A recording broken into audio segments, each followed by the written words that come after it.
அப்படி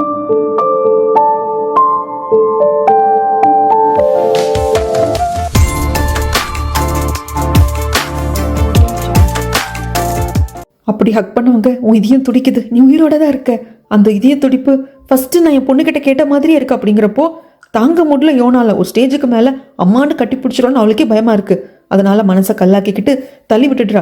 என்னது இது, செத்து போன ஒரு பொண்ணு என்ன மாதிரியா இருக்கா, என்ன மாதிரி இருக்கான்னு சொல்லி டார்ச்சர் பண்ணுறீங்க. அப்படிங்கிறப்போ ரிப்போர்ட்டர் தங்கச்சி இருந்துட்டு, இது பாருங்கள், நான் வந்துட்டு எங்கள் அம்மா கிட்ட சொல்லலை, இதுக்கப்புறம் இப்படி நடக்காமல் நான் பார்த்துக்கிறேன், எங்களை மன்னிச்சிருங்க, வாமா போகலாம். அப்படிங்கிறப்போ இவங்களும் கண்ணை தொடச்சிட்டு, நீ நல்லா இருமா, நீ அப்படியே என் பொண்ணு யோன் மாதிரி இருக்க, உன்னை பார்த்ததே சந்தோஷம் அப்படின்னு சொல்லிட்டு போக பார்க்குறப்போ அப்படியே துகியோட அம்மாவுக்கு தலையெல்லாம் சுற்றும். அம்மா என்னம்மா ஆச்சுன்னு வந்துட்டு யோன் வந்து தாங்கி பிடிச்சிக்கிட்டு மேடை கூப்பிட்டு, இவங்க முகத்தை ஞாபகம் வச்சுக்கோங்க, இதுக்கப்புறமாக்க இந்த வீட்டுக்கு வந்தாங்கன்னா அலோ பண்ணாதீங்க அப்படின்னு சொல்லிடுவாங்க. அதுக்கப்புறம் அவங்களும் வெளியே வந்துடுவாங்க. துகியோட அம்மா ரூம்குள்ளே போயிடுவாங்க. யோனும் ரூம்குள்ளே வந்துட்டு அப்படியே கதறி கதறி அழுவா, மன்னிச்சிருமா, இப்போ நான் என்னோட பாசத்துக்கு இடம் கொடுத்துட்டேன் அப்படின்னா அப்புறம் என்னால் எதுலையுமே ஜெயிக்க முடியாது, நாம் இந்த அளவுக்கு வேதனைப்படுறதுக்கு காரணமானவங்கள இந்த வேதனையை கண்டிப்பாக பட வைக்கணும் அப்படின்ட்டு ரொம்ப அழுவா. இந்த பக்கமாக வேங்கால அக்கா கறியை மறக்கவே முடியல. சரி, அந்த சிக்கன் ரெஸ்டாரண்ட்டில் தானே, அது அவங்க அம்மா வச்ச கடை தானே, அங்கே போய் பார்க்கலாம் அப்படின்னு சொல்லிட்டு வரப்போ அங்கே தான் அக்கா கறி இருப்பாங்க. ஆனால் வேங்க வரணும் திருப்பி நின்றுப்பாங்க. என்ன கஸ்டமர் சர்வீஸ் இது, சாப்பிட்றதுக்கு வந்திருக்கு, திரும்பி என்ன அர்த்தம்? சரி சார், சாப்பிட்றதுக்கு என்ன வேணும் அப்படின்னு கேட்குறப்போ, என்னது என்ன வேணுமா, நான் இந்த அளவுக்கு வேதனைப்படுற தெரியுமா, நீ ஏமாத்திருக்க அப்படிங்கிறாங்க. ஆமாம், நான் என்ன பண்ணட்டும், நான் அப்படி இன்னும் தப்பு பண்ணல, நான் ஒன்றும் எவனையோ கல்யாணம் பண்ணிக்கிட்டு என் புருஷனை வச்சுக்கிட்டு உன் பின்னாடி ஒன்றும் சுத்த கிடையாது, நான் நல்லா செட்டில் ஆகணும்னு நினச்சேன், அதனால பணக்கார பையனான ஒன்று நான் காதலிச்சேன், இதில் தப்பு இருக்கு அப்படிங்கிறாங்க. என்ன தப்பு இருக்கா, நான் வந்து என்னோட டைமு என்னோட லவ் எல்லாம் உன் மேலே இன்வெஸ்ட் பண்ணியிருக்கேன், அதெல்லாம் யார் திருப்பி கொடுப்பா, எவ்வளோ வேணும் கேளு, திருப்பி கொடுத்துடுறேன், வட்டி மூலமாக கொடுக்குற அப்படின்னு அக்கா காரி சொல்கிறப்போ, நீ மன்னிப்பு கேட்டால் மன்னிச்சிடலான்னு பார்த்து நீ ஓவராக பேசுற அப்படின்னு சொல்லிட்டு ஒரு வெளியே வந்துருவாரு. இந்த பக்கம் மிஸ்டர் பிக் வீட்டுக்கு வராங்க. வந்ததும் என்னாச்சு, சீக்கிரமாக தூங்க போயிட்டேன், உடம்பெல்லாம் ஓகேவா அப்படின்னு சொல்லிட்டு கேட்குறதுக்கு, உடம்பெல்லாம் நல்லா தாங்க இருக்குது, மனசு தான் கொஞ்சம் சரியில்லை. ஆமாம், பார்க்கோட அம்மா பார்க்க போனீங்களே, எல்லாம் ஓகேவா அப்படின்னு கேட்குறாங்க. எல்லாம் ஓகே தான், நீ வரலன்னு சொல்லி வருத்தப்பட்டாங்க. என்னங்க, நீங்கள் தான் பார்க்குக்கு நம்ம பொண்ணை கட்டி கொடுக்கணும்னு குறியாக நிற்கிறீங்க, ஆனால் பார்க்கோட அக்கா அந்த ரூனா இங்கே ஏதோ பக்கத்தில் யாரோ வீட்டுக்கு வந்தேன்னு சொல்லிட்டு நம்ம வீட்டுக்கு வந்து பார்த்து பேசிட்டு போனா, அவள் பேசின வச்சு தெரியுது அவளாம் நல்ல பொம்பளை மாதிரியே தெரியல, அப்படி ஒரு பொம்பளை இருக்கிற வீட்டில் என் பொண்ணை நான் வாழ அனுப்ப மாட்டேன், இதை பாரு, அங்கே வாழணுமா வேண்டாமா அப்படிங்கிற முடிவெடுக்க வேண்டியது நம்ம பொண்ணு தூகி, நீ கிடையாது, பேசாமல் படுத்து தூங்கிட்டு போயிடுவாரு. இந்த பக்கம் யோன் மாதிரியே இருக்கிற தூக்கியை பார்த்துட்டாலும் ஒரு மாதிரி மனசுல கஷ்டமா இருக்கு. இவங்களுக்கு கொஞ்சம் உடம்பு சரியில்லாமல் போயிடுது. யோனோட அம்மாவுக்கு என்ன ஏதுன்னு கேட்குறப்போ அதுக்கப்புறம் தான் வந்து தங்கச்சி ரிப்போர்ட்டர் எல்லாத்தையும் சொல்றாங்க. எங்க அம்மாட்ட சொல்லி புரிய வைக்க முடியல, அது யோன் கிடையாது தூகி அப்படின்னு. ஆனால் தூக்கியை பற்றி எமோஷன் ஆயிட்டாங்க. அப்படிங்கிறப்போ சரி ஆண்டி நீங்கள் தூங்குங்க அப்படின்ட்டு கேமராமேன் தனியாக வந்து அந்த தங்கச்சி ரிப்போர்ட்டர் கூப்பிட்டு வந்து, ஏய் நீ ஒரு ரிப்போர்ட்டர், நல்லா யோசி, தூகி யோன் பார்க்குறது காய்ச்சல் ஒரே மாதிரி இருக்காங்க, அவங்க 2 பேர் ட்வின்ஸ் இல்லை, சரி அப்படியே இருக்கட்டும், இவங்க ஸ்ட்ரேஞ்சர்ஸாக இருக்கிறாங்க ஆனால் பார்க்கறதுக்கு ஒரே மாதிரி இருக்கிறாங்கன்னு வச்சுக்கலாம், ஆனால் யோன் இறந்து போயிட்டாங்க, யோன் பார்க்கறதுக்கு மாதிரி தூகி இருக்காங்க, அப்படி இருக்கிறப்போ நீங்கள் அவங்க வீட்டுக்கு போய் பார்க்க போகிறப்ப அவங்க அம்மா ஏன் இவ்வளோ பயப்படணும், கோவப்படணும்? சரி, அவங்க பொண்ணு நம்ம பொண்ணு மாதிரியே இருக்குது, அவங்க பொண்ணை இழந்துட்டாங்க, நம்ம பொண்ணை பார்த்து ஆறுதல் அடைஞ்சிட்டு போட்டுமே நினைக்கிறத விட்டுட்டு நீங்கள் வராதிங்க அப்படிங்கிறது, உன்னை தனியாக கூப்பிட்டு என் பொண்ணு சைடே வராதேன்னு சொல்கிறதெல்லாம் உனக்கு ஏதோ வந்து ஒரு மாதிரி ஃபிஷியாக தெரியல, எனக்கு என்னமோ இதில் ஏதோ சீக்ரெட் இருக்குது அப்படிங்கிறாங்க. என்ன சொல்ல வர்ற கேமராமேன், அப்போது தூகி அவங்க பொண்ணுலேங்கிறியா, தூகியும் யோனும் ட்வின்ஸுங்கிறியா, இதில் ஏதோ ஒரு சீக்ரெட்டான விஷயம் இருக்குன்னு சொல்றியா அப்படிங்கிறப்போ ஆமான்னு சொல்ல, இந்த பக்கம் இந்த டவுட்டு கொஞ்சம் கொஞ்சமாக வந்துட்டு இருந்தது இல்லைங்களா தூகியோட அம்மாவுக்கு, இப்போ அது நல்லாவே வர ஆரம்பிச்சிருச்சு. நீ என் பொண்ணே தான் அப்படின்ட்டு யோனோட அம்மா வந்து கட்டி பிடிச்சிருப்பாங்க இல்லையா, ஸோ அதுலேருந்து இவங்களுக்கு ரொம்ப டிஸ்டர்பன்ஸாக இருக்குது. ஸோ நைட்டு தன்னோட பொண்ணு தூகி தூங்கிட்டாளான்னு சொல்லி கன்ஃபார்ம் பண்ணிவிட்டு ரூமுக்கு வந்து அந்த ஹார்ட் சர்ஜரி பண்ணியிருந்தப்போ அந்த ஸ்டிச் போட்டிருக்க தழும்பு இருக்கும் இல்லைங்களா, அதை செக் பண்ணுற மாதிரி வராங்க. ஸோ அந்த தழும்பு இருந்ததுன்னா அது கண்டிப்பாக தூகி தான், அதை வச்சு கண்டுபிடிக்கலாம் அப்படின்னு சொல்லிட்டு சரி செக் பண்ணலாம் அப்படிங்கிறதுக்குள்ள நம்ம யோன் அப்படிக்கா திரும்பி படுத்துருவாங்க. ஐயோ அப்படின்னு சொல்லிட்டு அவங்க வெளியே வந்துடுவாங்க. ஆனால் யோன் முடிச்சுட்டு தான் இருக்காங்க. யோனுக்கு தெரிஞ்சிருச்சு, இவங்களுக்கு கொஞ்சம் கொஞ்சம் சந்தேகம் வருது, நம்ம தூகி இல்லை அப்படின்னு சொல்லிட்டு புரிஞ்சிருச்சு. இங்கே பார்க்கோட வீட்டில் அடுத்த நாள் எல்லாரும் காலைல பிரேக்ஃபாஸ்ட் சாப்பிட்ருக்கிற சமயத்தில் அந்த தூகி பொண்ணை கம்ப்ளைண்ட் வச்சுக்காத, அவங்க அப்பாவோட இன்வெஸ்ட்மெண்ட்டும் வேண்டாம், அந்த பொண்ணை வந்து துரத்திடு அப்படிங்கிறாங்க, அதை சொல்கிறதுக்கு உனக்கு ரைட்ஸ் இல்லை அப்படின்னு சொல்லிட்டு பார்க் சொல்லிடுவாங்க. இவர் ஜாங்க சொல்லுவாங்க, இதை பாருங்க 2 பேரும் பேசுகிற இடம் இது கிடையாது, பேசுகிற விஷயமும் கிடையாது, ரூனா நீ அமைதியார் அப்படிங்கிறாங்க. ஆனால் ரூனா கேட்குற மாதிரி இல்லை, பார்க் உனக்கு புரியல, அந்த மிஸ்டர் பீக் அவங்க பொண்ணை வந்து உனக்கு கட்டி கொடுக்குறதன் மூலியமாகவும் அதை வச்சு அவர் கம்பெனி ஃபுல்லாக எடுத்துக்க பார்க்குறாரு அப்படிங்கிறாங்க. பார்க்குக்கு செம கோவம் வந்துடுது, பார்க்கோட அம்மாவுக்கும் தான். அசல ஸ்ரீஜாவே இருந்துட்டு காலையில் சாப்பிட்ற டைமில் பேசுகிற விஷயமா அது, எல்லாரும் அமைதியாக இருங்க அப்படிங்கிறாங்க. ஆக்சுவலாக ஸ்ரீஜாக்கே பிடிக்கல, இந்த மாதிரி காந்தே கொஞ்சம் மனசு தடமாக வச்சுக்கோ, ஏன்னா அந்த தூகி பார்க்குறதுக்கு யோன் மாதிரியே இருக்கா, அப்படி இருக்கிறப்போ அவள் கூட நீ ஒர்க் பண்ணுறது எனக்கு பிடிக்கல தான், பட் இருந்தாலும் அப்படிங்கிறப்போ ஸ்ரீஜா என்னால் புரிஞ்சுக்க முடியுது, நீ எதை பற்றி யோசிக்காத, யோன் இறந்து போயிட்டா, இது தூகி என்னால் வேறுபடுத்தி பார்க்க முடியுது, ஓகேவா அப்படின்னு சொல்கிறாங்க. இவங்க டீமுக்குள்ள வந்துட்டாரு இல்லையா காந்தே. ஸோ பார்க் கூப்பிட்டு வந்துட்டு அறிமுகப்படுத்தி வைக்கிறாங்க. நம்ம யோனும் ஓகே வெல்கம் அப்படின்னு சொல்லிட்டு ஹேண்ட் ஷேக் பண்ணுவாங்க. ஹேண்ட் ஷேக் பண்ணதுக்கு அப்புறமாங்க நம்ம காங்தேவால முடியல. இது யோன் தான் மனசு சொல்லிக்கிட்டே இருக்கு. இந்த தூகி பத்தி விசாரிக்க சொல்லியிருந்தா இல்லையா ரூனா, அவங்க மூலியமாக தகவல் கிடைச்சிருச்சு. இந்த பாருங்க மிஸ்டர் பீக்கோட பொண்ணு தான் இந்த தூகி. அவங்க ட்வின்ஸ் எல்லாம் கிடையவே கிடையாது. அதுக்கான எந்த ரெக்கார்டுமே கிடையாது. எல்லாம் பர்ஃபெக்டா இருக்குன்னு சொல்லிடுவாங்க. இங்க ஸ்ரீஜாக்கு அந்த தூகி யோன் மாதிரி இருக்கா, நம்ம புருஷன் நம்மளை விட்டு போயிடுவானோ அப்படிங்கிற பயம். ஃபோன் பண்ணா எடுக்கவும் மாட்டேன்றா. இவங்க சீரியஸான டிஸ்கஷன்ல இருக்காங்க. இங்க ஜாங் டைரக்டா மிஸ்டர் பீக்க பாக்குறதுக்கு அவரோட கம்பெனிக்கே வந்துருவாங்க. இந்த வாழைப்பழத்துல ஊசி ஏத்துறதுன்னு சொல்லுவாங்க. அதை இப்ப ஜாங் பண்ணுவாரு. ஆக்சுவலா நீங்க வந்துட்டு ஏபி ஃபுட்ஸ் அப்படிங்கிற கம்பெனியோட growth மேல வந்து நீங்க ரொம்ப அக்கறை எடுத்துக்கிறீங்க. நீங்க உங்க பொண்ணை பார்க்குக்கு கல்யாணம் பண்ணி கொடுக்க போறீங்க. அதுக்காக தான் நீங்க இன்வெஸ்ட் பண்றீங்க அப்படிங்கிறதுல எனக்கு புரியுது. பட் என்னதான் இருந்தாலும் பார்க் அவனே வந்து நிறைய விஷயங்களை கத்துக்கணும். அவனே வந்துட்டு க்ரோ ஆகணும். அப்பதானே பிசினஸ்ல வந்து நல்லா நிலைச்சு நிற்க முடியும். அதனால நீங்க எவ்வளவு பணத்தை இன்வெஸ்ட் பண்ணீங்களோ அதை நான் திருப்பி கொடுத்துடுறேன். நீங்க ஏபி ஃபுட்ஸை வந்து விட்டுடுங்க. அதுதான் நம்ம எல்லாருக்கும் நல்லது அப்படிங்கிறப்போ இதை பாருங்க, பார்க்குக்கு ஒன்று கண்மூடித்தனமா நான் காசை கொட்டி கொடுக்க கிடையாது. நான் ஒரு இன்வெஸ்டராக மட்டும்தான் பார்க்குக்கு கொடுத்துருக்கேன். பார்க் இன்னும் எனக்கு மருமகன் ஆகல. என் மருமகனாவே ஆயிருந்தாலும் அவர் திறமையை வச்சுதான் நம்ம மதிப்பிடுவோம். பார்க்கு கிட்ட அந்த திறமை இருக்கு. அது மட்டும் இல்லாம ஒருத்தங்க வளர்றப்போ அதுக்கு நம்ம தூண்டுகோலா இருக்கிறது தவறே கிடையாது. இப்படி நிறைய பேர் நம்மளுக்கு தூண்டுகோலா இருந்ததுனால தான் நாம இந்த இடத்துலயே இருக்கோம். அப்படிங்கிறப்போ ஜாங்குக்கே கொஞ்சம் மூஞ்சி லட்சம் மாதிரி தான் இருக்கு. ஏன்னா ரூனாவை கல்யாணம் பண்ணதுனால தானே சார் இங்க உட்காந்து பேசிட்டே இருக்காரு. இதுக்கப்புறம் புரிஞ்சு போச்சு ஜாங்குக்கு, இல்ல இவர் பின்வாங்க மாட்டார், நம்ம பேசுறது வேஸ்ட் அப்படின்னு சொல்லி புரிஞ்சு போச்சு. இங்க சீன் அப்படியே கட் பண்ணா ரூனா வந்துட்டு ரொம்ப ஸ்ட்ராங்கா சொல்றா, இதை பாரு, நீ அந்த தூகி பொண்ணு வந்து பையன் பார்க்க கட்டி கொடுக்குறேன்னா கொடுத்துக்கோ, ஆனா கல்யாணம் பண்ணி கொடுக்க கூடாதுங்கிறது என் எண்ணம். ஆனா இதுக்கப்புறமாக இந்த வீட்டுக்கு அந்த பொண்ணு வரக்கூடாது. எனக்கு தூக்கியை பார்க்க பிடிக்கல. அப்படி அவன் என்ன பண்ணா? அவளையும் நீ பார்க்கறதுக்கு இப்படி பயப்படுற? பயம்லாம் கிடையாது. என் வீட்டுக்குள்ள வரக்கூடாது. அப்படி வரணும்னா நீ தனியா வேற ஒரு வீட்டுல போய் தங்கிக்கோ.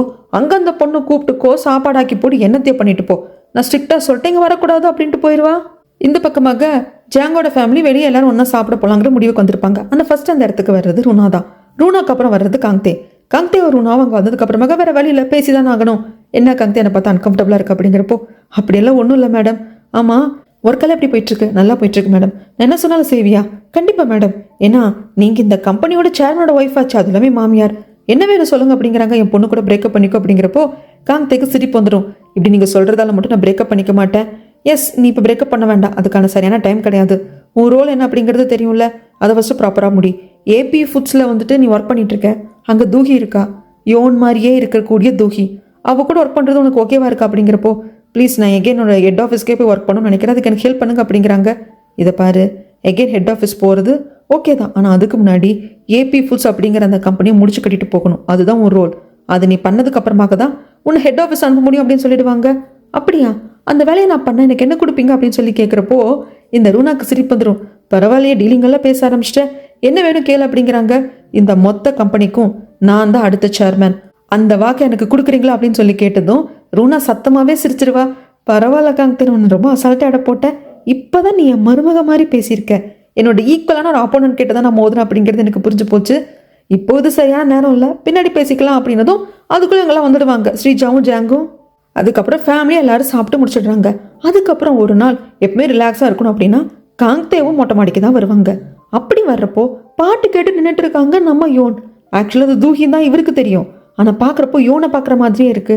கிட்டக்க வரப்போ, என்னப்பா என்னை பார்க்குறப்பெல்லாம் உனக்கு ரொம்ப அன்கம்ஃபர்டபுளாக இருக்கு, எனக்கு பழசெல்லாம் மறந்துடுச்சு, நான் ஏதோ உன்னை பற்றி ஸ்ரீஜா பற்றி ஆர்டிக்கல் அதுன்னு சொல்கிறாங்க, ஞாபகம் வந்து அது என்ன எதுன்னு சொல்கிறேன், பாட்டு கேட்டால் மனசு ரிலாக்ஸ் ஆகும், கேட்குறியா அப்படின்னு சொல்லிட்டு ஒரு பேரை வந்துட்டு காங்தே கிட்ட கொடுப்பாங்க. நீ கேளு அப்படின்னு சொல்லிட்டு அப்படியே காங்தே பார்ப்பான். அந்த பக்கம் இருந்து நம்மளோட யோனும் சைடாக பார்ப்பாங்க. இந்த எதுக்காக தெரியுமா யோன் பண்ணுறாங்க? இப்படி தானே வந்துட்டு கொஞ்சம் கொஞ்சமாக காங்தேவை தன்கிட்ட இருந்துட்டு அந்த ஸ்ரீஜா பறிச்சா. ஸோ இந்த சீனை ஸ்ரீஜா பார்க்கணும், அவளுக்கு ஒரு அன்கம்ஃபர்டபுள் வரணும். நம்மளுக்கு சொந்தமான ஒருத்தனை இன்னொருத்தி நம்ம கிட்ட இருந்து பறிக்கிறதுக்கு முயற்சி பண்ணுறப்போ எவ்வளோ வலிக்கும், அப்படி வலிக்கணுங்கிறதுக்காக தான் பண்ணுறாங்க. ஆனால் என்ன பண்ணுறது, இந்த இடத்துல 2 காஃபி எடுத்துகிட்டு வராரு நம்ம பார்க். ஏன்னா இங்கே தான் வந்து தூகி இருக்கா அப்படிங்கிறது தெரியும். ஸோ காஃபி வாங்குறதுக்காக தான் இவர் போயிருப்பாரு. ஆனால் வந்து பார்க்குறப்போ இந்த கண்டராவே பார்த்துடுறாரு. அவ்வளோதான், பார்க் அங்கே எதுவும் போய் பேசல. ஆஃபீஸ் ரூமுக்கு வந்துட்டு அந்த காஃபி டம்ளர் 2 டம்முன்னு வைப்பாரு. அதுக்கப்புறம் கொஞ்சம் நேரம் பொறுத்து தான் தூகி வருவாங்க. ஆக்சுவலாக பார்க் பார்த்துட்டாங்க அப்படிங்கிறது தூகியும் பார்த்துட்டாங்க, ஆனால் காட்டிக்கிறது இல்லை. எனக்கு தானே காஃபி வாங்கிட்டு வந்தீங்க, மொட்டை மாடிக்கு வரலையா அப்படின்னு சொல்லி எடுத்துக்கிறப்போ, இல்லை என்ன பண்ணிட்டு இருக்க, என்ன நினச்சிட்டு இருக்க, நீ பண்ணுற விஷயம் நிறைய பேருக்கு கன்ஃபியூஷனை கொடுக்கும் அப்படின்னு தெரியுமா, நான் என்ன பண்ணேன், அண்ட் தென் நீங்கள் எனக்கு ஆர்டர் போடாதீங்க. அது மட்டும் இல்லாமல் இது லஞ்ச் டைமில் தான் நான் வேலை இல்லாமல் கொஞ்சம் நேரம் ரிலாக்ஸ் பண்ணிட்டு வந்தேன். உங்களுக்கு என்ன பிரச்சனை? உங்களுக்கு எதுவும் தெரியாத மாதிரி பேசுறீங்க. எனக்கு காஃபி தானே வாங்க போனீங்க. ஒன்று உங்களுக்கு கீழே வேலை பண்ணல, நம்ம 2 பேர் சேர்ந்து ஒர்க் பண்ணிட்டு இருக்கோம் அப்படிங்கிறாங்க. அது மட்டும் இல்லாமல் திடீர்னு என்னாச்சு பார்க்க உங்களுக்கு? இப்படியெல்லாம் கடுகடு நடந்துக்க மாட்டீங்களே அப்படிங்கிறாங்க. பார்க்குக்கு என்ன சொல்கிறதுன்னு தெரியல, சுற்றி வளைச்சு தான் சொல்கிறாங்க. இது பாரு தூஹி, நாம் நம்ம எம்ப்ளாயிஸ்க்கு நல்ல எக்ஸாம்பிள் செட் பண்ணணும், தப்பான எக்ஸாம்பிள் இல்லை அப்படின்னு சொல்லிட்டு போயிடுவாங்க. இந்த பக்கமாக குழந்தை பெற்றுக்கணும்னு ஆசை இருக்குது ஸ்ரீஜாக்கு. அதனால தனியாக டாக்டரை பார்க்குறது, சீக்கிரம் கன்சீவ் ஆகுறதுக்கு என்னென்ன பண்ண முடியுமோன்னு பண்ணிட்டு இருப்பா. இப்போ டாக்டர் கிட்ட செக்கப்புக்கு வரப்போ தான் தெரிய வருது இவளுக்கு 30% தான் கன்சீவ் ஆகிறதுக்கான வாய்ப்பு இருக்குது. அப்புறம் நீங்கள் குழந்தை வேண்டாம் அப்படிங்கிற மாதிரி தான் டேப்லெட் எடுத்துகிட்டு இருக்கீங்களா அப்படின்னு கேட்குறாங்க. என்ன டாக்டர் இப்படி கேட்குறீங்க? எல்லாருமே எப்போ குழந்தை பிறக்குன்னு வெயிட் பண்ணிட்டு இருக்காங்க. அந்த மாதிரிலாம் டேப்லெட் எடுத்துக்கலையே அப்படிங்கிறாங்க. ஆனால் சீக்கிரமாக கன்சீவ் ஆகிறதுக்கான டேப்லெட் தான் எடுத்துகிட்டு இருக்கேன் அப்படிங்கிறாங்க. அப்படியா? நீங்கள் அடுத்த வாட்டி வர்றப்போ சீக்கிரமாக கன்சீவ் ஆகிறதுக்காக டேப்லெட் எடுத்துகிட்டு இருக்கேன்னு சொன்னீங்க இல்லையா, அதை கொண்டு வந்து கொடுங்க, அதை நான் கொஞ்சம் பார்க்கணும் அப்படிங்கிறாங்க. சரின்னு சொல்லிட்டு இந்த ஸ்ரீஜா வெளியே வந்துடுவா. ஸ்ரீஜா வெளியே வந்ததுக்கப்புறமாக கண்ணாடி தொப்பி எல்லாம் போட்டுட்டு ஒரு உருவம் போகுது. யார்? அக்காக்காரி தான். ப்ரெக்னெண்ட்டாக இருக்காங்க இல்லையா, அதுக்கான செக்கப்புக்கு வந்திருக்காங்க. யாராவது பார்த்துட்டு என்ன பண்ணுறது? அதுக்காக தான் இந்த மாறுவேஷம். இந்த பக்கமாக ஒரு வாக்மேனில் பாட்டு கேட்டு இருந்திருப்பாங்க இல்லையா நம்மளோட யோன், அவங்க போகிறப்போ அதை இந்த காங்தே கிட்ட கொடுத்துருப்பாங்க. ரொம்ப லோன்லியாக இருந்தால் இந்த பாட்டை கேளு அப்படின்னு சொல்லிட்டு. காங்தேக்கு ஒரே டிஸ்டர்பாக இருக்குது. இது தூஹியா யோனான்னு பிரித்து பார்க்க தெரியல. யோன் தான் கன்ஃபார்மாக மனசு சொல்லுது. ஆனால் 1% மட்டும் இது தூஹியா இருந்துருமோ அப்படிங்கிற டவுட்டு. இங்கே சீன் அப்படியே கட் பண்ணி டாக்டரை பார்த்துட்டு அக்காக்காரி வீட்டுக்கு வராங்க. அதுக்கப்புறம் தான் தெரிய வருது இவங்க ப்ரெக்னென்ட் எல்லாம் கிடையாதுங்க. என்னது, நான் ப்ரெக்னென்ட் கிடையாதா டாக்டர்? 2 மாதத்துக்கு பீரியடே வரலையே அப்படிங்கிறாங்க. அதுக்கு காரணம் நீங்கள் டயட் ரொம்ப சிவியராக இருந்திருப்பீங்க. உங்கள் உடம்பு அதனால பீரியட் கொஞ்சம் மிஸ்மேட்ச் ஆயிருக்கு, அவ்வளோதான். மற்றபடி நீங்கள் ப்ரெக்னென்ட்டெல்லாம் கிடையாது அப்படிம்பாங்க. இதை கேட்டு ஒரு மாதிரி சோகமாக தான் இருக்கு அக்காக்காரிக்கு. நான் ஏன் சோகமாக இருக்கணும்? அவன் வேற என்ன பிரேக்கப் பண்ணிட்டு போயிட்டான். நான் ப்ரெக்னெண்ட்டாக இல்லைன்னு நினைக்கிறப்ப சந்தோஷம் தானே படணும். ஆனால் ஏன் வருத்தமாக இருக்கு? அது இவங்களுக்கு எப்படி இல்லை, இவங்களுக்குள்ளேயே பேசிட்டு இருக்காங்க. இங்கே சீன் அப்படியே கட் பண்ணா தான் பொண்ணு ஸ்ரீஜாவை பார்க்கறதுக்காக ரூனா வந்திருப்பா ஆஃபீஸ்க்கு. ரூனா வெளியே போயிட்டு வராங்க. என்ன எனக்காக வெயிட் பண்ணிட்டு இருந்தேன்னு கேட்கறதுக்கு, இந்தாடி உன்னோட மருந்து, நீ ரொம்ப வீக்காக இருக்க இல்லையா, அதுக்கான சத்து மருந்து எடுத்துட்டு இருக்க இல்லையா, முடிஞ்சிருக்குமே என்கிட்ட சொல்றது இல்லை, முடிஞ்சிச்சுன்னு எனக்கு தெரியும், அதான் வாங்கி கொண்டு வந்து கொடுக்குற எடுத்துக்கோ அப்படிங்கிறாங்க. ஆக்சுவலாக டாக்டர் கிட்ட நான் சத்து மருந்து மாத்திரைகள் தான் எடுத்திருக்கேன் அப்படின்னு சொல்லிட்டு தாங்க ஸ்ரீஜா சொல்லியிருப்பா. நான் தான் சீக்கிரம் கன்சீவ் ஆகிறதுக்கான மெடிசன் அப்படின்னு சொல்லிட்டு மாற்றி சொல்லிட்டேன். ஏன்னா ஏற்கனவே மிஸ்கேரேஜ் ஆயிருக்கிறதுனால என் உடம்பு தேர்றதுக்கான சத்து மாத்திரைகள் தான் எடுத்துக்கிறேன் அப்படின்னு சொல்லிட்டு ஸ்ரீஜா சொல்லியிருப்பான். அதுதான் டாக்டர் அடுத்த வாட்டி வர்றப்போ கொண்டு வாங்க, நான் பார்க்குறேன்னு சொல்லியிருந்திருப்பாங்க.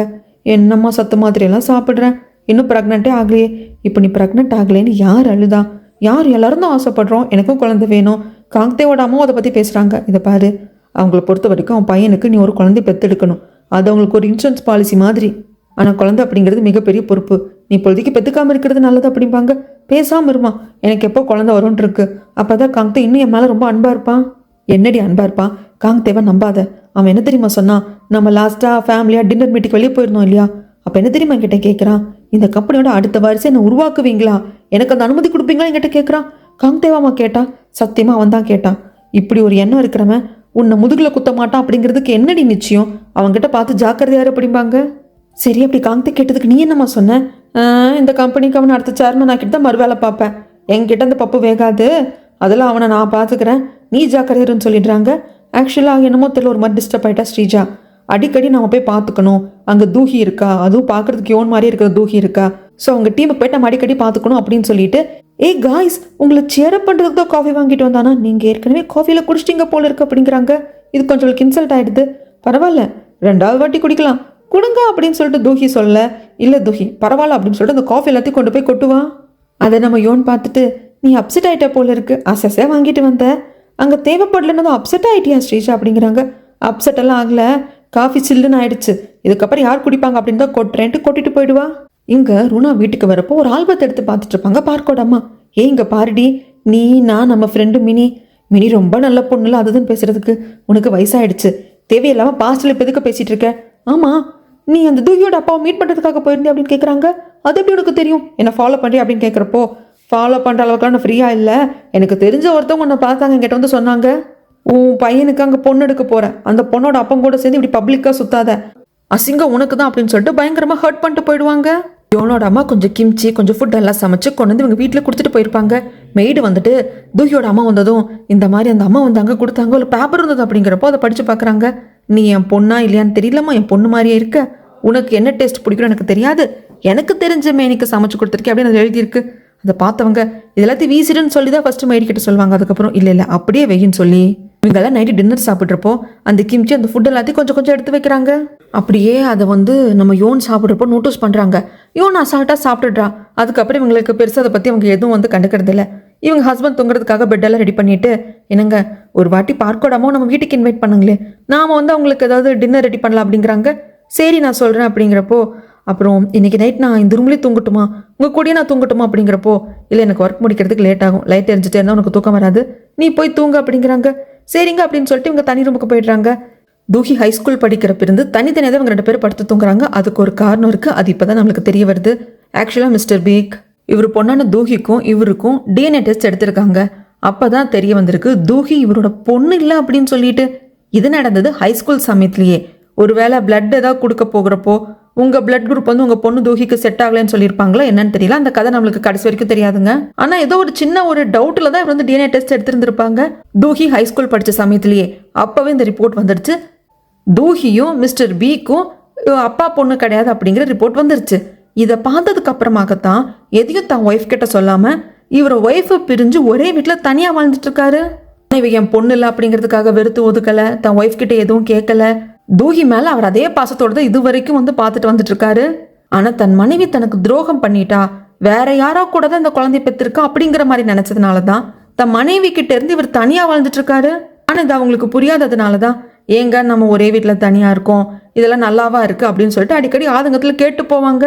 ஆனால் இல்லை எனக்கு லேட் நைட் ஒர்க் இருக்குது, அது இருக்குது, இது இருக்குன்னு சொல்லிட்டு அப்படியே சமாளிச்சிட்டாரு. கடைசியில் அது அப்படியே பழக்கமும் ஆயிடுச்சு. ஸோ மிஸ்டர் பீக்கும் அவங்க ஒய்ஃபும் தனித்தனி ரூமில் தூங்குறதுக்கான காரணம் இதுதான். இந்த பக்கமாக என்னமோ வந்து டைனிங் டேபிளில் உருட்டுற சத்தம் கேட்குது. தூகியோடாமல் என்ன ஏதுன்னு வந்து பார்க்குறப்போ யோன் அந்த கிம்ச்சி ஃபுட் எல்லாத்தையும் பேக் பண்ணிட்டு இருக்கா. என்னம்மா என்ன பண்ணிட்டு இருக்க? இதை பாருங்க, அவங்க கொடுக்குற ஃபுட்டை ரிசீவ் பண்ணிக்காதீங்க, அது எனக்கு பிடிக்கல. மேரி கிட்ட தான் நான் கேட்டு தெரிஞ்சுக்கிட்டேன், இது இங்கே இருக்கிறது எனக்கு பிடிக்கல, நீ இப்போ ரிட்டர்ன் பண்ண போகிறோம் அப்படின்னு சொல்லிட்டு கிளம்பிட்டாங்க. அந்த ரிப்போர்ட்டர் தங்கச்சி ரெஸ்டாரண்ட்டுக்கு கூப்பிட்டு உங்கள் அம்மா இதுக்கப்புறம் கொடுக்காதேன்னு சொல்லுங்க அப்படிங்கிறாங்க. ஐயோ எங்கள் அம்மா இதை பண்ணாங்களா, எனக்கு தெரியாது, சாரி, நான் வந்து உங்ககிட்ட அதுக்கு மன்னிப்பு கேட்டுக்கிறேன். அப்புறம் நான் உங்ககிட்ட ஒரு விஷயம் கேட்கணும். என்னோட சிஸ்டர் யோனோட அஸ்தி வச்சிருக்கிற இடத்துக்கு நீங்கள் போனீங்களா? ஏன்னா அங்கே ஒரு பாக்ஸில் ஒரு சின்ன எவிடன்ஸை வந்து பத்திரமா வச்சுக்கோன்னு சொல்லிட்டு என்னோட சிஸ்டர் யோன் என்கிட்ட கொடுத்துருந்தா, அது அந்த பாக்ஸ்குள்ளே போட்டு வச்சு அது காணும், அதனால தான் கேட்குறேன் அப்படிங்கிறாங்க. என்னம்மா நினச்சிட்டு இருக்க? ஏதாவது காணனா கூட என்கிட்ட வந்து கேட்பீங்களா? உங்கள் யோன் மாதிரி நான் பார்க்கறதுக்கு இருக்கேங்கிறது ஒரு குத்தமாக அப்படின்னு சொல்லிட்டு எழுந்து போகிறப்போ, இந்த பாருங்க தூஹி, மன்னிச்சிருங்க, நாங்கள் பண்ணுறது உங்களுக்கு தொந்தரவாக இருக்கலாம், ஆனால் நாங்கள் உங்களை ஹர்ட் பண்ணவோ டிஸ்டர்ப் பண்ணவோ நினைக்கல. நீங்கள் பார்க்குறதுக்கு என்னோட சிஸ்டர் யோன் மாதிரி இருக்கீங்க. அப்படி யோனை பார்க்க முடியாத நாங்கள் யோன் மாதிரி இருக்கிற உங்களை பார்த்து கொஞ்சம் மன ஆறுதல் அடைஞ்சுக்கிறோம், அவ்வளோதான் அப்படின்னு சொல்லிட்டு வந்துடுவாங்க. காங்க்தேவோட அம்மா வீட்டுக்கு வருவாங்க. எதுக்காக அப்படின்னா, இவங்க தான் தூக்கியை பார்த்துட்டாங்க இல்லையா, யோன் மாதிரியே இருக்கா, யோனோட ஆத்மாவுக்குள்ளே வந்திருக்குமோ என்னமோன்னு பயந்துட்டு மந்திரமெல்லாம் பண்ணி ஒரு சீட்டை இவங்களுக்கும் வச்சுக்குவாங்க. காங்க்தேவோட பெட்லேயும் தலகானுக்குள்ளே வைக்கணும் அப்படிங்கிறதுக்காக வந்திருப்பாங்க. நான் போய் என் பையன் ரூபா பார்த்துட்டு வரேன் அப்படின்னு சொல்லிட்டு வந்து காங்க்தேவோட பில்லோக்கு பின்னாடி வச்சிருவாங்க. வச்சுட்டு கீழே வரப்போ தான் தெரிய வருது கார்பேஜ் எடுத்துகிட்டு போவாங்க மேடு. ஏய் இது ஏன் எடுத்துகிட்டு போகிறோம் அப்படிங்கிறப்போ, இல்லை மேடம் தான் எடுக்க சொன்னாங்க அப்படிங்கிறாங்க. ஏன்னா இது வந்துட்டு ஸ்ரீஜாக்கு இவங்க கொடுத்த ஸ்வீட்ஸ், சீக்கிரம் வந்து கன்சீவ் ஆகணும் அப்படிங்கிறதுக்காக ஸ்பெஷலாக பண்ண ஸ்வீட்ஸு.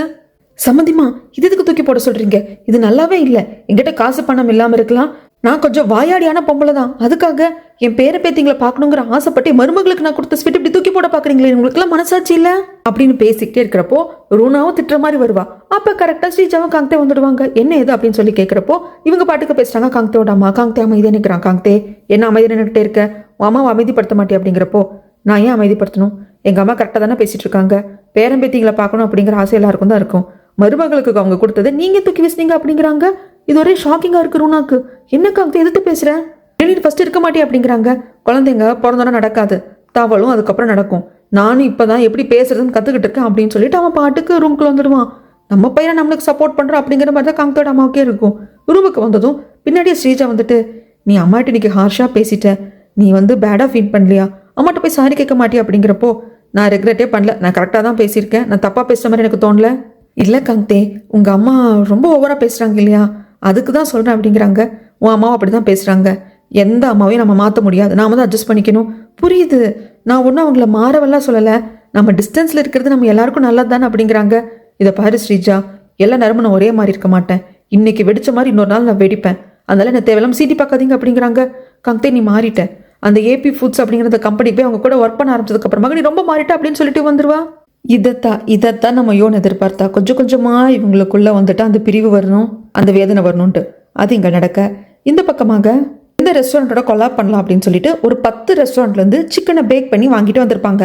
அதில் ஒரு ரெஸ்டாரண்ட்டில் வாங்கின சிக்கனுக்கு தான் எல்லா எம்ப்ளாயிஸும் ஓட் பண்ணியிருப்பாங்க. அது வேற யாரோட சிக்கன் ஷாப்பும் கிடையாது, நம்ம யோனோட அம்மா ரன் பண்ணிட்டு வர அந்த சிக்கன் ஷாப் ரெஸ்டாரண்ட் தான்.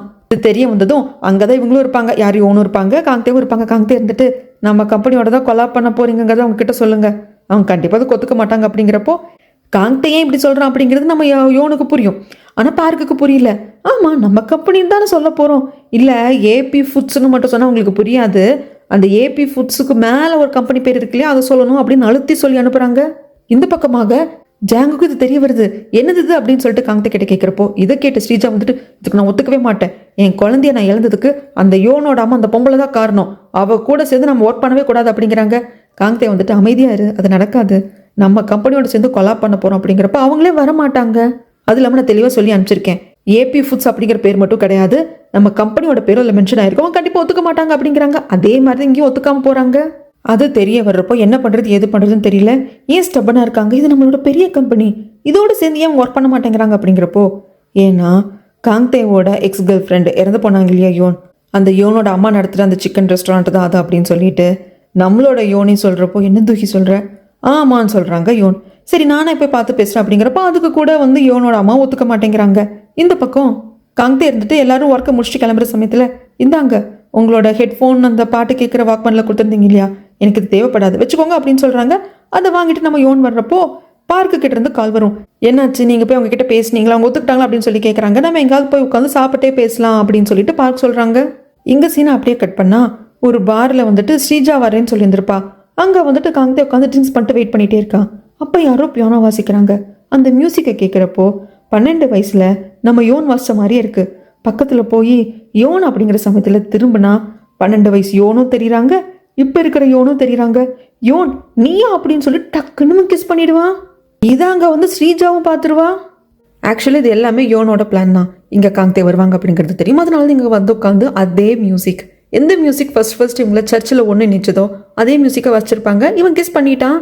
ஆனால் யோன் பதறி போகிறது இல்லை, ஏன்னா யோன் எதிர்பார்த்தது இதுதான். அது மட்டும் இல்லாமல் இந்த ஸ்டேஜுக்கு கரெக்டாக இந்த ஸ்ரீஜாவும் வரணும்னு எதிர்பார்த்தாங்க. அது நடந்ததுக்கு அப்புறம் தான் யோன் அப்படியே கண்ணு முழிச்சு காங்தேவை பார்க்க, காங்தேக்கு என்ன பண்ணுறது அப்படின்னு சொல்லிட்டு தெரியல. அப்படியே யோன் எழுந்து நின்று பலாருன்னு ஒரு அறை கொடுப்பாங்க காங்தேக்கு. என்னமோ தெரியல, புருஷன் அடிச்சதும் ஸ்ரீஜாவுக்கு கோவம் வந்துடும். என்ன தைரியம் இருந்தா என் புருஷனை நீ அறைவா அப்படின்னு சொல்லிட்டு பலாருன்னு இவ வந்து யோனை வந்து அரைஞ்சிருவா. யோனெல்லாம் ஒன்றும் வந்து சட்டை பண்ணிக்க மாட்டாங்க. இதை பாரு, இங்கே லூசுத்தனமாக பண்ணிட்டு இருக்கிறது வேற யாரும் இல்லை, உன் புருஷனை ஃபர்ஸ்ட்டு உன் கண்ட்ரோலில் வை, கண்ட பொண்ணுங்களை பார்க்குற பொண்ணுங்களே இப்படி தான் முத்தம் கொடுத்துட்டு தெரிஞ்சிட்டு இருப்பானா உன் புருஷன் அப்படின்னு சொல்லிட்டு போகிறப்போ என்ன பண்ணுறது அப்படி ஒரு மாதிரி ஒன்றும் பண்ண முடியாமல் ஸ்ரீஜா நிற்கிறா. வீட்டுக்கு வந்து அங்கே இருக்கிறது எல்லாத்தையும் தள்ளி விட்டு பயங்கர கலாட்டா பண்ணுறா. அப்போது யோன் மாதிரி இருக்கிற எவளை பார்த்தாலும் நீ அவ கூட வந்து மறுபடியும் ரிலேஷன்ஷிப்பை ஸ்டார்ட் பண்ணணும்னு நினைப்ப, நீ டிஸ்டர்ப் ஆகுற, அப்படியே பைத்தியக்கார மாதிரி என்ன வேணாலும் நீ பண்ணுவ. அப்போ இன்னும் நீ யோனை மறக்கல, அப்புறத்துக்கு என்ன கல்யாணம் பண்ணிக்கிட்டேன், எதுக்குள்ள இந்த கல்யாணத்தை ஒத்துக்கிட்ட அப்படின்னு சொல்லிட்டு கேட்குறப்போ, இல்லை நான் ரொம்ப குடிச்சிருந்தேன், நான் வந்து என்ன பண்ணேன்னு எனக்கே தெரியல, இது மிஸ்டேக் தான் அப்படிங்கிறாங்க. மிஸ்டேக்கா, ரொம்ப ஈஸியாக சொல்கிற, அவ தூஹி பார்க்குறதுக்கு யோன் மாதிரி இருக்கா அப்படின்னது டக்குன்னு போய் நீ இவளை கிஸ் பண்ணியிருக்கேன் அப்படின்னா அப்போ இன்னும் யோனும் மனசில் இருக்கான்னு தானே அர்த்தம். சொல்லுடா அப்படிங்கிறப்ப இதை பாரு ஸ்ரீஜா, இது வந்து தவறுதலாக நடந்துருச்சு, நான் சரியான மைண்டில் இல்லை, ஒரு மிஸ்டேக் அப்படின்னு சொல்லிட்டு ரூமை விட்டு வெளியே வர்றப்போ வெளியே நின்று எல்லாத்தையும் ரூனா கேட்டுக்குவாங்க. இவர் போக தான் பார்ப்பாரு, ஆனால் காங்தே நில்லு, என்ன நடந்துட்டு இருக்கு, அப்போ நீ இன்னுமே யோனை மறக்கலையா அப்படின்னு சொல்லிட்டு கேட்குறாங்க. கொஞ்சமாவது கில்ட்டோட பேசுங்க மேடம் அப்படிங்கிறதுக்கு, கில்ட்டா எதுக்குடா, எங்களுக்கு எதுக்குடா கில்ட் இருக்கணும், நானும் ஸ்ரீஜாவும் சரி யோனோட லைஃப்லையோ யோனோட குழந்தை லைஃப்லையோ எதுவும் பண்ணலை, பண்ணதெல்லாம் நீ, இப்போ வந்துட்டு எங்களுக்கு கில்ட்டா இருக்கணும், அது இருக்கணும், இது இருக்கணும் கேட்டுட்டு இருக்க. இதை பாரு, என் பொண்ணு கூட நிம்மதியாக சந்தோஷமா எல்லாத்தையும் மறந்துட்டு வாழ முடிஞ்சா வாழு, இல்லைன்னு பொண்ணை விட்டு போ அப்படிங்கிறாங்க. ரொம்ப ஈஸியாக சொல்லிட்டீங்களே விட்டுட்டு போ அப்படின்ட்டு. நான் விட்டுட்டு போனேன் என்ன நடக்கும் தெரியுமா அப்படிங்கிறாங்க. ஏன்னா காங்தே இல்லாமல் ஸ்ரீஜானால இருக்கவே முடியாது, காங்தேக்காக என்ன வேணா பண்ணுவா, ஏன்னா காங்தேக்காக அம்மாவே தூக்கி போட்டு வர்றதுக்கு தயாராக தானே இருந்தா. அதை மனசில் வச்சுட்டு சொல்ல ரூனாக்கு, டே காங்தே என்னமோ ஒன்றுமே தெரியாது அப்பாவி புள்ள மாதிரி இருந்த, இப்போதாண்டா உன்னோட உண்மையான முகமே வெளியே வருது அப்படிங்கிறாங்க. இது பாருங்க, சும்மா நீங்கள் ஏதோ பேஷண்ட்டை மாதிரி கையாமையான்னு கத்துறது எல்லாத்தையும் கேட்டுட்டு இருக்க முடியாது, நான் வாழணும், அதுக்கு நான் என்ன வேணா பண்ணுவேன், இது உங்ககிட்ட இருந்தா கற்றுக்கிட்டா அத்தா அப்படின்னு சொல்லிட்டு வந்துடுவான். இதுதான் தண்டனை, தான் பொண்ணு வாழ்க்கை நாசமாக போயிட்டு இருக்கிறத கண்ணால் பார்க்குறதும், அடுத்தவ காதலன்னு பிரித்து கல்யாணம் பண்ணிக்கிட்டாலும் அது நம்மக்கிட்டே நிரந்தரமா இல்லாமல் போயிடும் அப்படிங்கிறத அனுபவிக்கிறதும் தான் உண்மையான தண்டனை. காங்தேக்கு எங்கே போகிறதுன்னு தெரியல, அவங்க அம்மா பார்க்குறதுக்கு தான் வராங்க. ஆனால் அங்கே அந்த அம்மாவும் இவங்க வாங்க உட்காந்து சாப்பிட்ருப்பாங்க. காங்தே வந்தாங்க அப்படின்னதும், டே நீ போய் ஒழிஞ்சுக்கோ அப்படின்னு பாத்ரூம்னு ஒளிய வைக்கிறாங்க. வந்தா காங்தே இருந்துட்டு, ஏன்டா எப்படிடா, ஏன்டா ஒரு மாதிரி முகம் வாடி இருக்குன்னு அம்மா கேட்குறதுக்கு, அதெல்லாம் ஒன்றும் இல்லைம்மா. ஏன் அந்த பொண்ணை பார்த்தியா? ஆமாம்மா, அந்த பொண்ணு பேர் தூஹி தான். நான் அப்படியே வந்துட்டு யோன் மாதிரியே இருக்கா. 2 பேர் ட்வின்ஸாக இருப்பாங்களோடா. எனக்கு என்னமோ யோனோட ஆத்மாவே வந்து நம்மளை பழி வாங்குறதுக்கு வந்த மாதிரி இருந்தது அப்படின்னு பேசிக்கிட்டே இருக்கிறப்போ அந்த வாங்கல பாத்ரூம்ல ரொம்ப நேரம் இருக்க முடியல. பயங்கரமா நாறுது அப்படின்ட்டு வெளியே வந்துருவாங்க. என்னம்மா இது அப்படிங்கிறதுக்கு டே தப்பான எண்ணத்துக்கெல்லாம் போயிடாதடா. இவன் உனக்கு தம்பிடா, உனக்கே தெரியும் இல்லையா? எனக்கு இன்னொருத்தர் கூட வந்து ஒரு ரிலேஷன்ஷிப் இருந்தது, அதன் வகையில் எனக்கு ஒரு குழந்தை இருக்குன்னு சொல்லிட்டு அந்த பையன் தாண்டா இவன் அப்படிங்கிறப்போ ஆல்ரெடி நிறைய விஷயங்களை மனசுக்கும் மைண்டுக்கும் நான் ஏற்றிக்கிட்டேன். இப்போ என்னால் இதை ஏற்றுக்க முடியல, அப்புறமா வரேன் அப்படின்னு சொல்லிட்டு காங்தே வெளியே வந்துருவாரு. அதுக்கப்புறமாக ஏதோ ஒரு இடத்துல போய் உட்காந்து சரக்கு அடிச்சுக்கிட்டே இருக்கிறப்போ டக்குன்னு தூஹி அப்படிங்கிற நம்பருக்கு கால் பண்ணுறாங்க. சாரி, நான் வந்து சரியான மைண்டில் இல்லை, உங்களை டக்குன்னு கிஸ் பண்ணிட்டு அதுக்கு நான் உங்ககிட்ட மன்னிப்பு கேட்டுக்கிறேன் அப்படிங்கிறாங்க. மன்னிச்சிடுறேன், பட் மிஸ்டேக்காக நான் அடிச்சிட்டேன், மிஸ்டேக்காக நான் தப்பாக பேசிட்டேன் அப்படிங்கிறத கேள்விப்பட்டிருக்கேன் காங்தே. மிஸ்டேக்காக கிஸ் பண்ணிட்டேன் அப்படிங்கிறது இப்போ தான் கேள்விப்படுறேன். அது என்ன மிஸ்டேக் அப்படின்னு சொல்லி கேட்குறாங்க. இல்லை, நான் தவறு பண்ணிட்டேன், மன்னிப்பு கேட்டுக்கிறேன் அப்படின்னு மட்டும் தான் காங்தே சொல்லுவாங்க. பரவாயில்ல, மன்னிச்சிட்டேன். நானும் நல்லாவே பொலியர்னு அறை கொடுத்துட்டேன். நிறைய கோவம் இருந்ததா, அதனால அந்த அறை ரொம்ப ஸ்ட்ராங்காக வந்திருக்கும். நீ ஒன்றும் தப்பாக எடுத்துக்காதீங்க. நீங்கள் எப்படி மிஸ்டேக்காக கிஸ் பண்ணீங்களோ அதே மாதிரி நானும் மிஸ்டேக்காக அடிச்சேன்னு வச்சுக்கோங்க. ஏதோ சவுண்டு கேட்குது, ஏதோ வெளியே உட்காந்து நீங்கள் ட்ரிங்க்ஸ் பண்ணிட்டு இருக்கிற மாதிரி இருக்குது. பார்த்துக்கோங்க காங்தே, சரக்கு அடிக்கிறதுக்கு முன்னாடி நல்ல வயிறார சாப்பிட்டுக்கணும் சரியா அப்படின்னு சொல்லிட்டு நம்ம யோன் காலை கட் பண்ணிடுவாங்க. இது காங்தேக்கு ரொம்ப டிஸ்டர்ப் ஆகுது. ஏன்னா 2 பேர் டேட் பண்ணிட்டு இருந்தப்போ யோனும் காங்தேவோ டேட் பண்ணிட்டு இருக்கிறப்போ எப்பெல்லாம் காங்தே வந்து ஒயின் ஏதாவது சரக்கு அடிக்கிறாங்களோ அப்பெல்லாம் யோன் சொல்லுவாங்க நல்ல வயிறார சாப்பிட்டுட்டு அதுக்கப்புறமாக சரக்கடி அப்படின்னு சொல்லிட்டு. ஸோ இதை வந்து தூஹி சொல்றப்போ இன்னுமே கன்ஃபியூஸ் ஆகுறான் காங்தே. இதெல்லாம் வேணுக்குன்னு தான் நம்ம யோன் பண்றாங்க. காங்தேக்கு வந்து அந்த குழப்பத்திலே இருக்கணும், இவ யோன் தான் அப்படிங்கிற மாதிரி அந்த குழப்பத்திலே இருக்கணும். அந்த குழப்பத்தில் ஸ்ரீஜாவும் இவனும் கஷ்டப்படணும் அப்படிங்கிறதுக்காக தான் பண்றாங்க. அதுக்கப்புறமாக இவங்க குழந்தையோட ஃபோட்டோவெல்லாம் தனியாக ஒரு பாக்ஸில் வச்சுருப்பாங்க. அதை எடுத்து பார்த்துட்டு, ஒரு குழந்தைய இழந்த அம்மாவுக்கு கடவுளால் கூட ஆறுதல் சொல்ல முடியாது. நான் இப்போ அந்த நிலைமையில தான் இருக்கேன். அம்மா எந்த அளவுக்கு கொடூரமாக மாறிட்டேன் தெரியுமா? அணுவா சித்திரவதை பண்ணி கூட அந்த காங்தேவை கொல்ற அளவுக்கு நான் மாறிட்டேன். காங்தேவ் மட்டும் கிடையாது, என்கிட்ட இருந்து உன்னை பிரிச்சதுக்கு மறைமுகமாக யாரு காரணமாக இருந்தாலும் சரி இவங்க யாரையும் விட மாட்டேன் அப்படின்னு சொல்லிக்கிட்டே இருக்கிறப்போ, இந்தாம்மா தூங்கிட்டியா தூக்கி அப்படின்னு சொல்லிட்டு அம்மா கேட்குறாங்க. உடனே இவங்க எல்லாத்தையும் மறைச்சு வச்சுக்கிட்டு என்னம்மா ஏதுன்னு கேட்கறதுக்கு, இல்லை நம்ம வீட்டு மெய்டோட கிராமத்து பக்கம் போயிருந்தாலாம், அங்கே வந்து இந்த டீ நல்லா இருந்ததும் கொண்டு கொடுத்தா நீ குடி அப்படின்னு சொல்லி கொடுக்குறாங்க. சரிம்மா தேங்க்ஸ் அப்படின்னு சொல்லிட்டு அதுக்கப்புறமாக டோரை சாத்திட்டு இந்த பாக்ஸ் எடுத்து ஒளிய வைக்கிறாங்க. ஏன்னா இந்த பாக்ஸ் உங்கள் அம்மா பார்த்துட்டாங்கன்னா பிரச்சனையாக போயிடும் இல்லையா? இது யார் குழந்தைக்கு என்ன ஏது அப்படிங்கிற இஷ்யூஸ் வரும். ஸோ அதனால ஒளிய வச்சுக்கிறாங்க. அதுக்கப்புறம் வந்து பார்த்தா கேன் காங்தே கூப்பிடுறான். இங்கே சீனை அப்படியே கட் பண்ணா, அப்பா அந்த தூஹி வந்துட்டு அங்கே வேலை செய்கிறது எனக்கு பிடிக்கவே இல்லைப்பா, அதுவும் காங்தேவும் அதே டீமில் இருக்கிறது எனக்கு பிடிக்கவே இல்லைப்பா, ஏதாவது ஒன்று பண்ணுங்கப்பா, இல்லைன்னா தூஹி அனுப்ப முடியாது. ஓகே எனக்கு புரியுது, ஆனால் காங்தேவ் வந்துட்டு ஹெட் ஆஃபீஸ்க்கு கூப்பிட்டுக்கோங்க அப்படிங்கிறாங்க. இதை பாருமா யோன் இறந்து போயிட்டா, யோன் மாதிரி பார்க்குறது தான் தூஹி இருக்கா அப்படின்னு என்ன சொன்னாலும் ஸ்ரீஜா கேட்கறது இல்லை.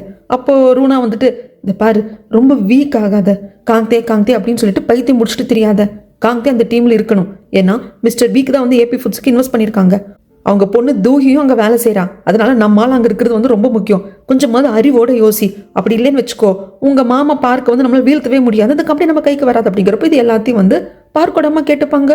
ஓஹோ இந்த அளவுக்கு பிளான் பண்ணுறியா, பண்ணுறூனா பண்ணு, நீ பகிரங்கமாக பண்ணுற பிளானை எப்படி முறியடிக்கிறதுன்னு எனக்கு தெரியும், நான் விடவே மாட்டேன் அப்படின்னு சொல்லிட்டு இவங்க மனசுக்குள்ள நினைக்கிறாங்க. இந்த பக்கம் ஸ்ரீஜா கால் பண்ணி பார்க்குறா, காங்தே எடுக்கிறதே இல்லை, ஏன்னா அவர் குடிச்சு மட்டையே ஆயிட்டாரு. அந்த இடத்துக்கு ஸ்ரீஜா கரெக்டாக கால் பண்ணிகிட்டே இருப்பாளா, நம்ம யோன் தான் வந்து பார்த்துட்டு இந்த காலை கட் பண்ணுவாங்க.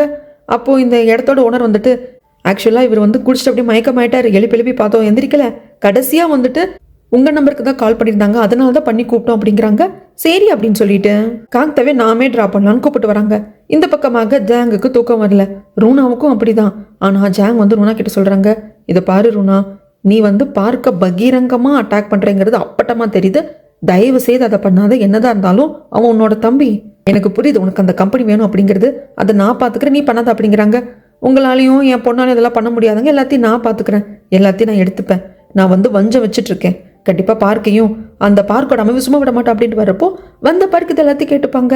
இந்த ரூனா அதை பார்த்துட்டு பார்க் அப்படி வந்து நிற்கக்கூடாது, நீங்கள் இருக்கே அப்படிங்கிற மாதிரி ஏதாவது ஒரு சவுண்ட் மேக் பண்ணணும், அப்படி இல்லைன்னா அவங்க பேசிகிட்டு இருக்காங்க அதை நம்ம கேட்கக்கூடாது, நீ போயிடணும் அப்படிங்கிறாங்க.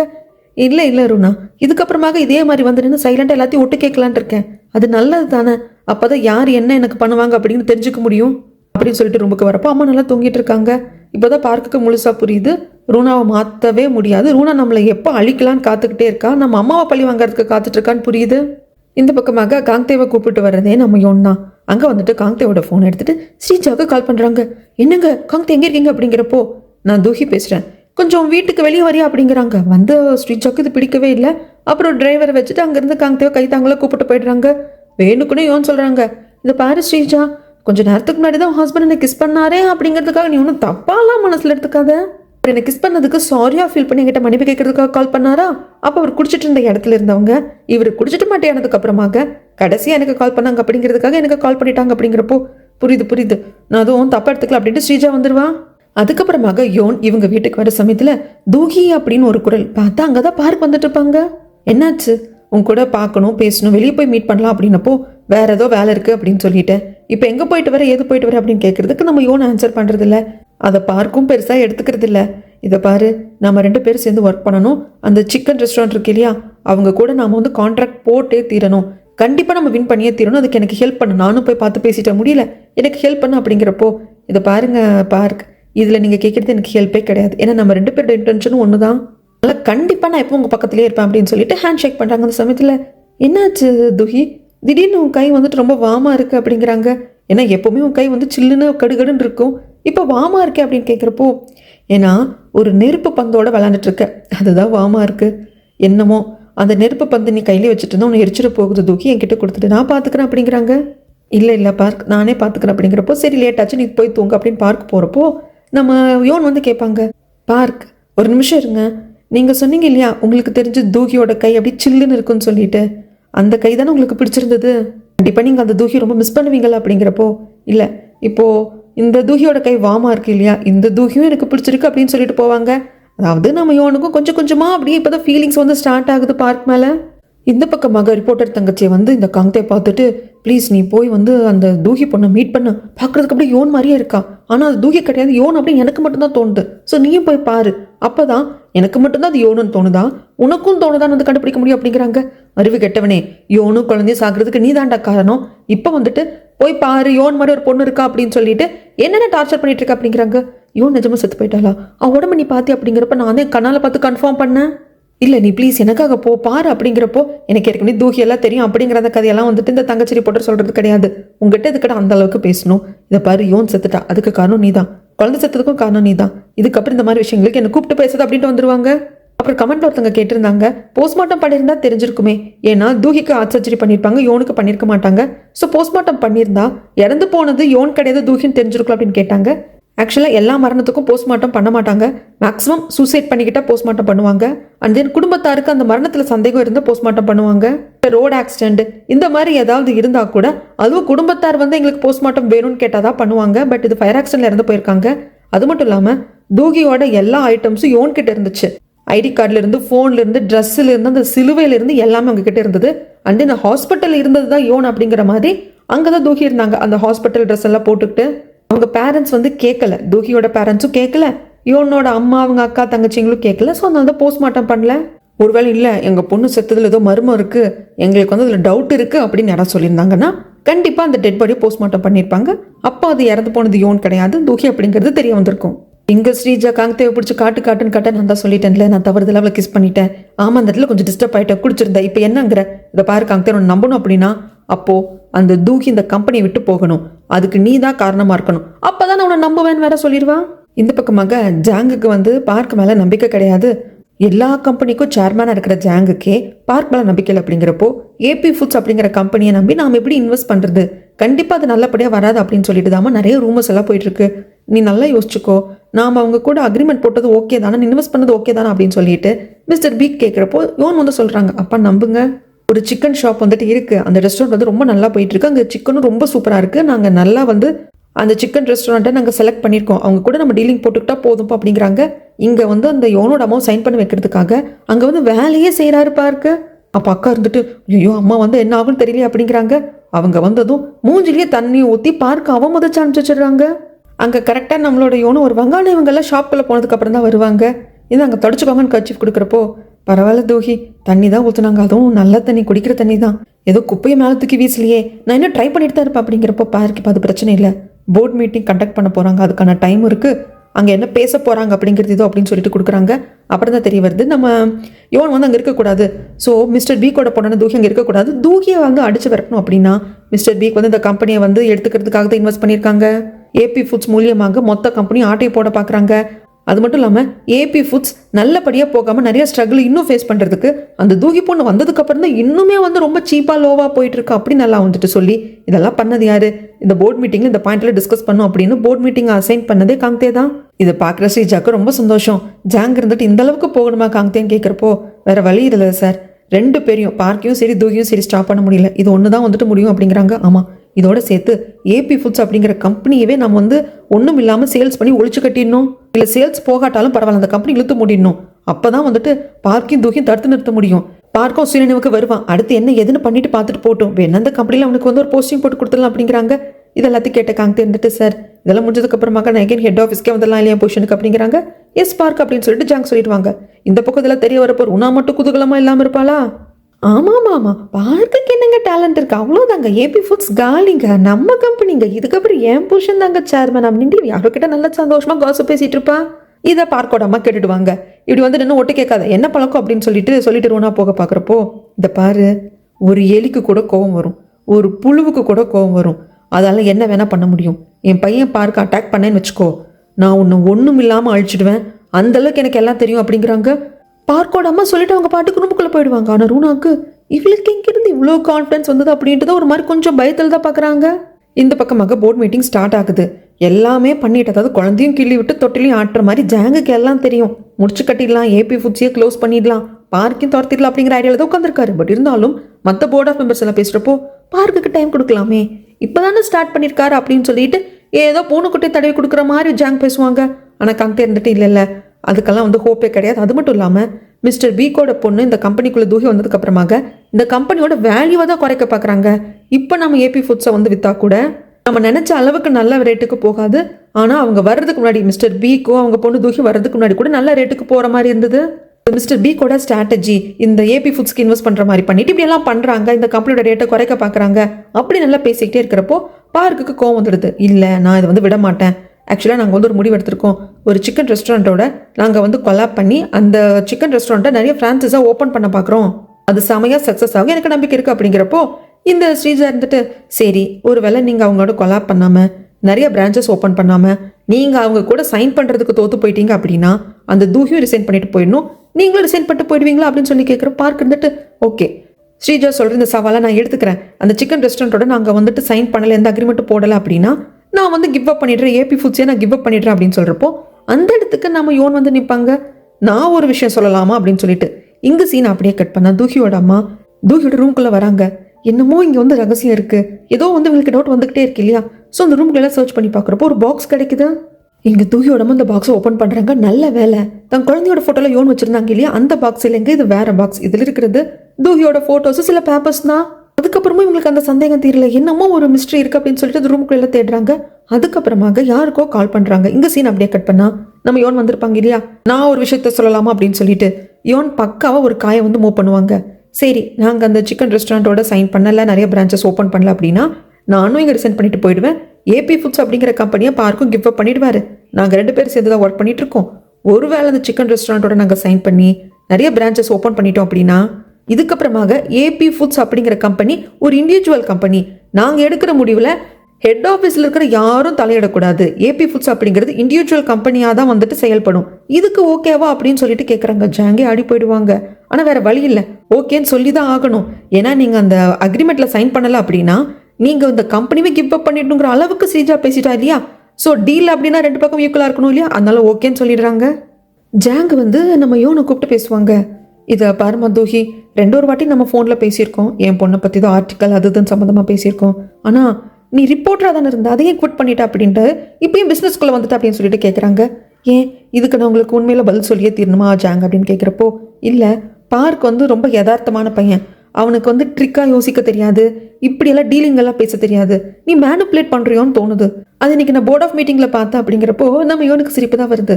அதாவது அந்த சிக்கன் ரெஸ்டாரண்ட்டோட அக்ரிமெண்ட் சைன் பண்ணல அப்படின்னா ஏபி ஃபுட்ஸ் அப்படிங்கிற கம்பெனியவே பார்க் கிவ் அப் பண்ணிடணும் அப்படின்னு உங்கள் பொண்ணு ஸ்ரீஜா பேசினது ட்ரிக்காக தெரியல, ஆனால் அந்த மாதிரி நாங்கள் சைன் பண்ணிட்டோம் அப்படின்னா இதுக்கப்புறம் ஏபி ஃபுட்ஸ் அப்படிங்கிற கம்பெனி இண்டிவிஜுவலாக தான் இருக்கும், நீங்கள் தலையிடக்கூடாது, நான் பேசுனது உங்களுக்கு ட்ரிக்காக தெரியுது, அது எப்படி சார் ராஜதந்திரம் ஸ்ட்ராட்டஜி இதெல்லாம் நீங்கள் பண்ணால் தப்பாக இருக்கிறதுல அடுத்தவங்க பண்ணால் தப்பாக தெரியுது, என்ன சார் உங்கள் நியாயம் அப்படிங்கிறாங்க.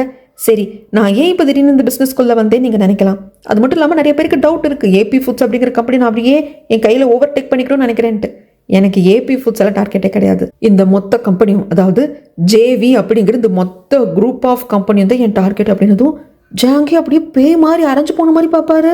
கலகலன்னு சிரிச்சிருவா யோன். என்ன பயந்துட்டீங்களா? என்னால் அந்த முடியும் நீங்கள் நம்புறீங்க போல இருக்கு. அதுதான் உங்கள் முகத்தில் பயம் தெரியுது. கவலைப்படாதீங்க, எனக்கு அதில் டார்கெட் கிடையாது. என்னோட டார்கெட் என் அப்பாவோட கம்பெனி நான் அப்படி எடுத்து நடத்தணும். அது என் அப்பாவோட ஆசை.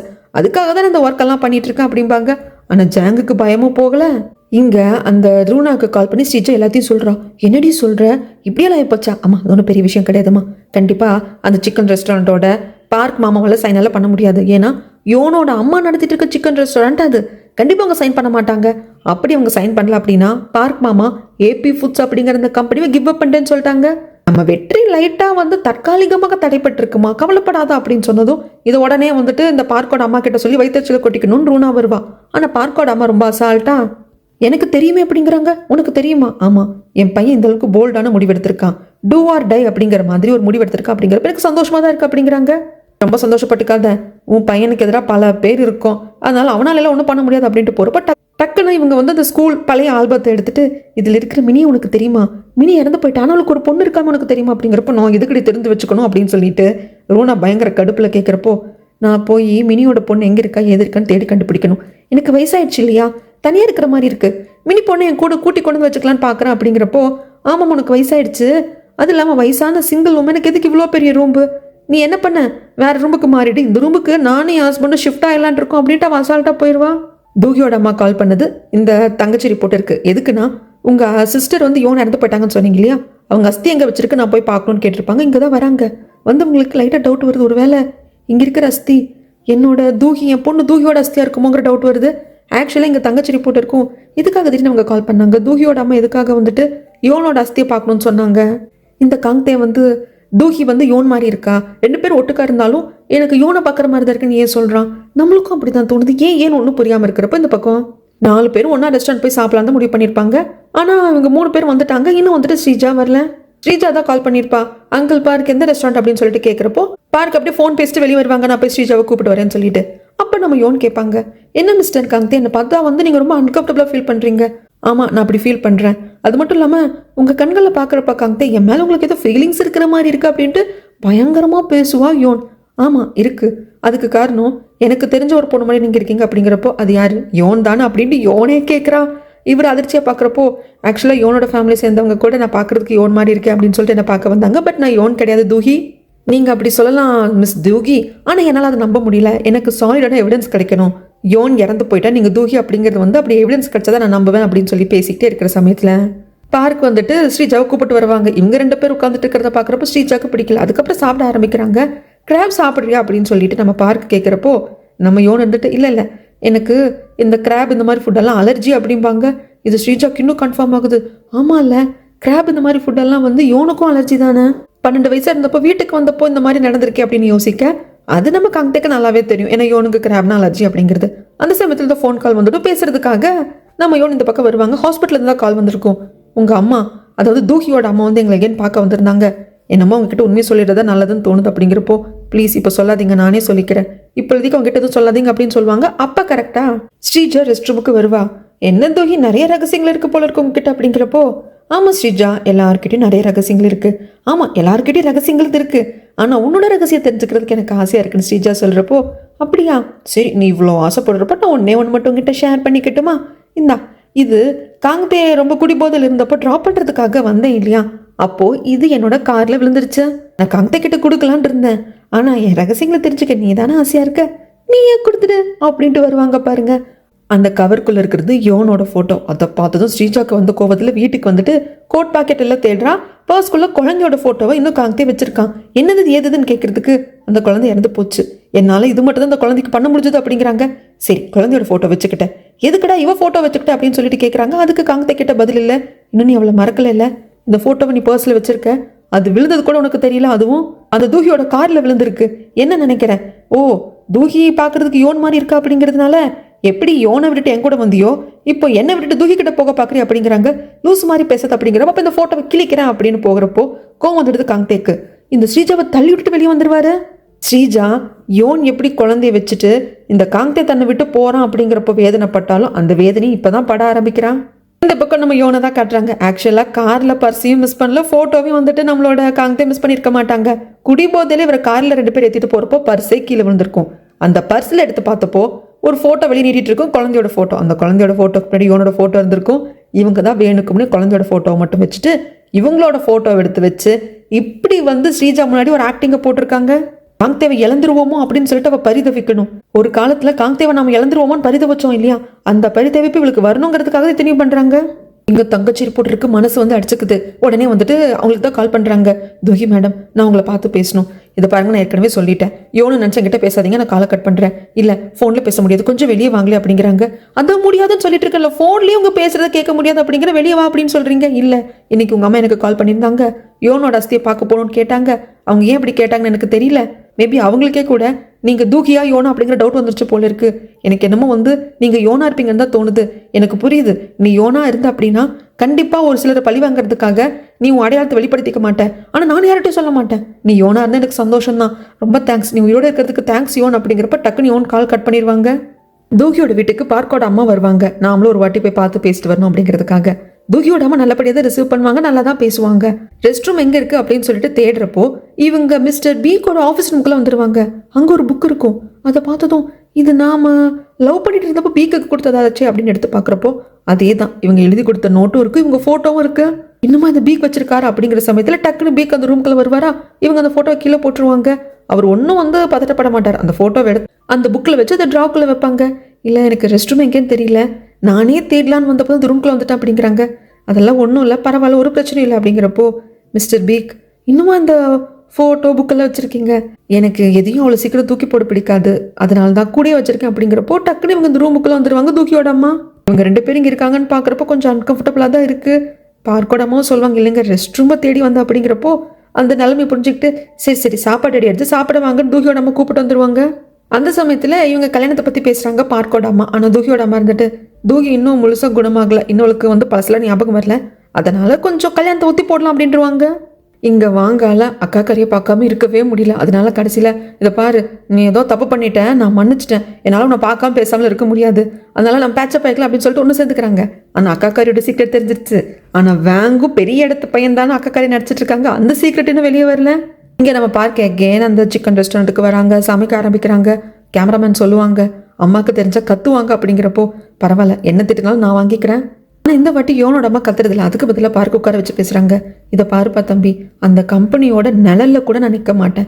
யோன் நான் வளர்த்த பொண்ணு, அந்த பொண்ணு பெற்ற குழந்தைய நான் பச்சை மண்ணு, அந்த 2 உயிரும் போனதுக்கு காரணமானவனுங்க அவனுங்க, அவனுங்களோட நிழல்ல கூட நான் நிற்க மாட்டேன் தம்பி, ப்ளீஸ் நீங்கள் எழுந்து போங்க, உங்கள் கம்பெனி காப்பாற்றுறதுக்கு வேறு வழி இருந்தால் பாருங்க அப்படிங்கிறப்போ இல்லைம்மா நான் கிவ் அப் பண்ண மாட்டேன், என்னால் மன்னிப்பை தவிர்த்து வேறு எதுவும் கேட்க முடியாது, யோனுக்கு நடந்த கொடுமை என்ன அப்படிங்கிறது என்னால் புரிஞ்சுக்க முடியுது, நீங்கள் எந்த அளவுக்கு காயப்பட்டிருப்பீங்கன்னு புரியுது, ஆனால் நான் மறுபடியும் வருவேன், கண்டிப்பாக உங்கள் மனசு மாறுங்கிற நம்பிக்கை இருக்குது அப்படின்னு சொல்லிட்டு இவர் பாட்டுக்கு பேசுவார். கொஞ்சம் லைட்டாக யோனோட அம்மா மனசு மாறின மாதிரி தான் இருக்குது. ஏன்னா பார்க்க ஒரு நல்ல மனுஷன் தான் இல்லையா, அது பேசுகிறப்பே தெரியுது மனசு மாறின மாதிரி தான் இருக்குது. அதுக்கப்புறமாக வெளியே வந்துட்டு நம்ம யோனுக்கு வந்து கூப்பிடுவாங்க. என்ன தூகி உடனே காலை பிக்கப் பண்ணிட்டேன், இல்லை நீங்கள் அந்த ரெஸ்டாரண்ட்டுக்கு போயிருந்தீங்க இல்லையா, அதுக்கு தான் கால் பண்ணுறீங்கன்னு நினச்சேன். ஆமாம், எப்படி சக்ஸஸாக அவங்க கான்ட்ராக்ட் சைன் பண்ணிட்டேன்னு சொல்லிட்டாங்களா, கிட்டத்தட்ட பாதி கிணறு தாண்டிட்டேன் தூகி, லைட்டாக அவங்க இப்போ என்கிட்ட பொறுமையாக பேசுகிற அளவுக்கு வந்திருக்காங்க அப்படிங்கிறாங்க. இதை கேட்குறப்ப நம்ம யோனுக்கு ரொம்ப சந்தோஷமாக இருக்குது. காலை கட் பண்ணதும் டீமில் இருக்க எல்லார்கிட்டையும் சொல்கிறா. அது காங்தேவும் அங்கே தானே இருக்காங்க அந்த டீமுக்குள்ளே, அவருக்கும் கேட்குது. அவர் டக்குன்னு கோட்டை மாட்டிட்டு கிளம்பிட்டாரு. எதுக்குண்ணா இங்கே யோனோட அம்மாவை பார்க்க வர, யோனோட அம்மாவுக்கு கோவம் வருது, எதுக்குடா என்னை பார்க்க வர அப்படிங்கிறாங்க. நான் ஒன்றும் உங்க பார்க்க வரலை, ஏன்னா நீங்கள் தான் என்னை பார்க்கறதுக்கான சுச்சுவேஷனை வந்து கிரியேட் பண்ணுறீங்க.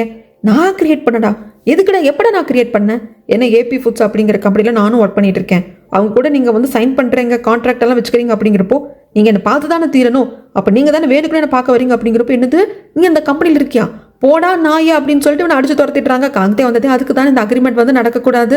இப்போ அது நடந்துருச்சு. ஐயோ இந்த காங்தே இருக்கான இந்த கம்பெனியில் வந்துட்டு நாங்கள் சைன் பண்ணவே மாட்டோம் அப்படின்னு சொல்லிட்டு அம்மா கோவத்தில் இருக்க கேமராமேன் கால் பண்ணிட்டு இவங்க கிட்ட சொல்கிறாங்க, பார்க்க கிட்ட, நீங்கள் எங்கள் கிட்ட சொல்லவே இல்லை காங்தேங்க கூட ஒர்க் பண்ணுறாங்க அப்படின்னு சொல்லிட்டு, இந்த அக்ரிமெண்ட்டாக நடக்காதுங்க, இதுக்கப்புறம் இங்கே வராதிங்க அப்படின்னு சொன்னதும் என்னாச்சு ஏதாச்சுன்னு தெரியல. பார்க் இது எல்லாத்தையும் வந்துட்டு அங்கே தான் இருப்பாங்க நம்மளோட யோன், அவங்க கிட்ட சொல்கிறாங்க. ஸோ காங்தே அந்த அளவுக்கு போயிட்டானா, இதுக்கப்புறம் நாமளும் களத்தில் இறங்கிட வேண்டியது தான், வாங்க அவங்கள போய் பார்த்து பேசலாம் அப்படிங்கிறப்ப ஃபர்ஸ்ட் வர்றது வந்துட்டு பார்க் தான். பார்க்க பார்த்ததும் இவங்க கோவப்படுறாங்க. ஆனால் அந்த இடத்துக்கு வந்து நம்ம யோன் நின்னதும் இவங்க எல்லாருமே ஷாக்காக நின்று பார்ப்பாங்க.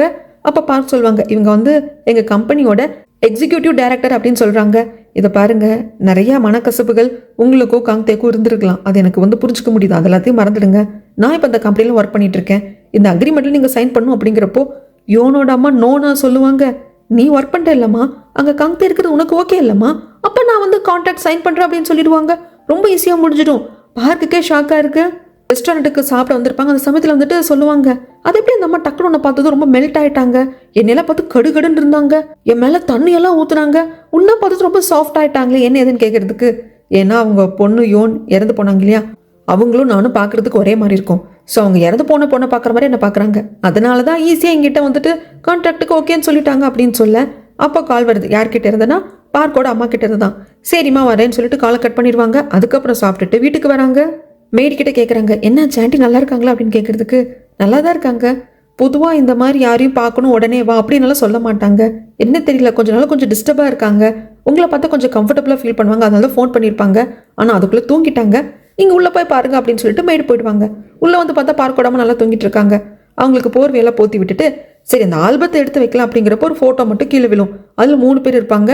ஒன்று பார்க்கோட அம்மா, ஒன்று மினி நம்ம யோனோட அம்மா, அதாவது யோன் தூகியோட அம்மா, அதுக்கப்புறமாக ஸ்ரீஜாவோட அம்மா. அதை பார்த்ததும் இது அம்மா, நம்ம அம்மா மினிங்கிறது தெரியுது.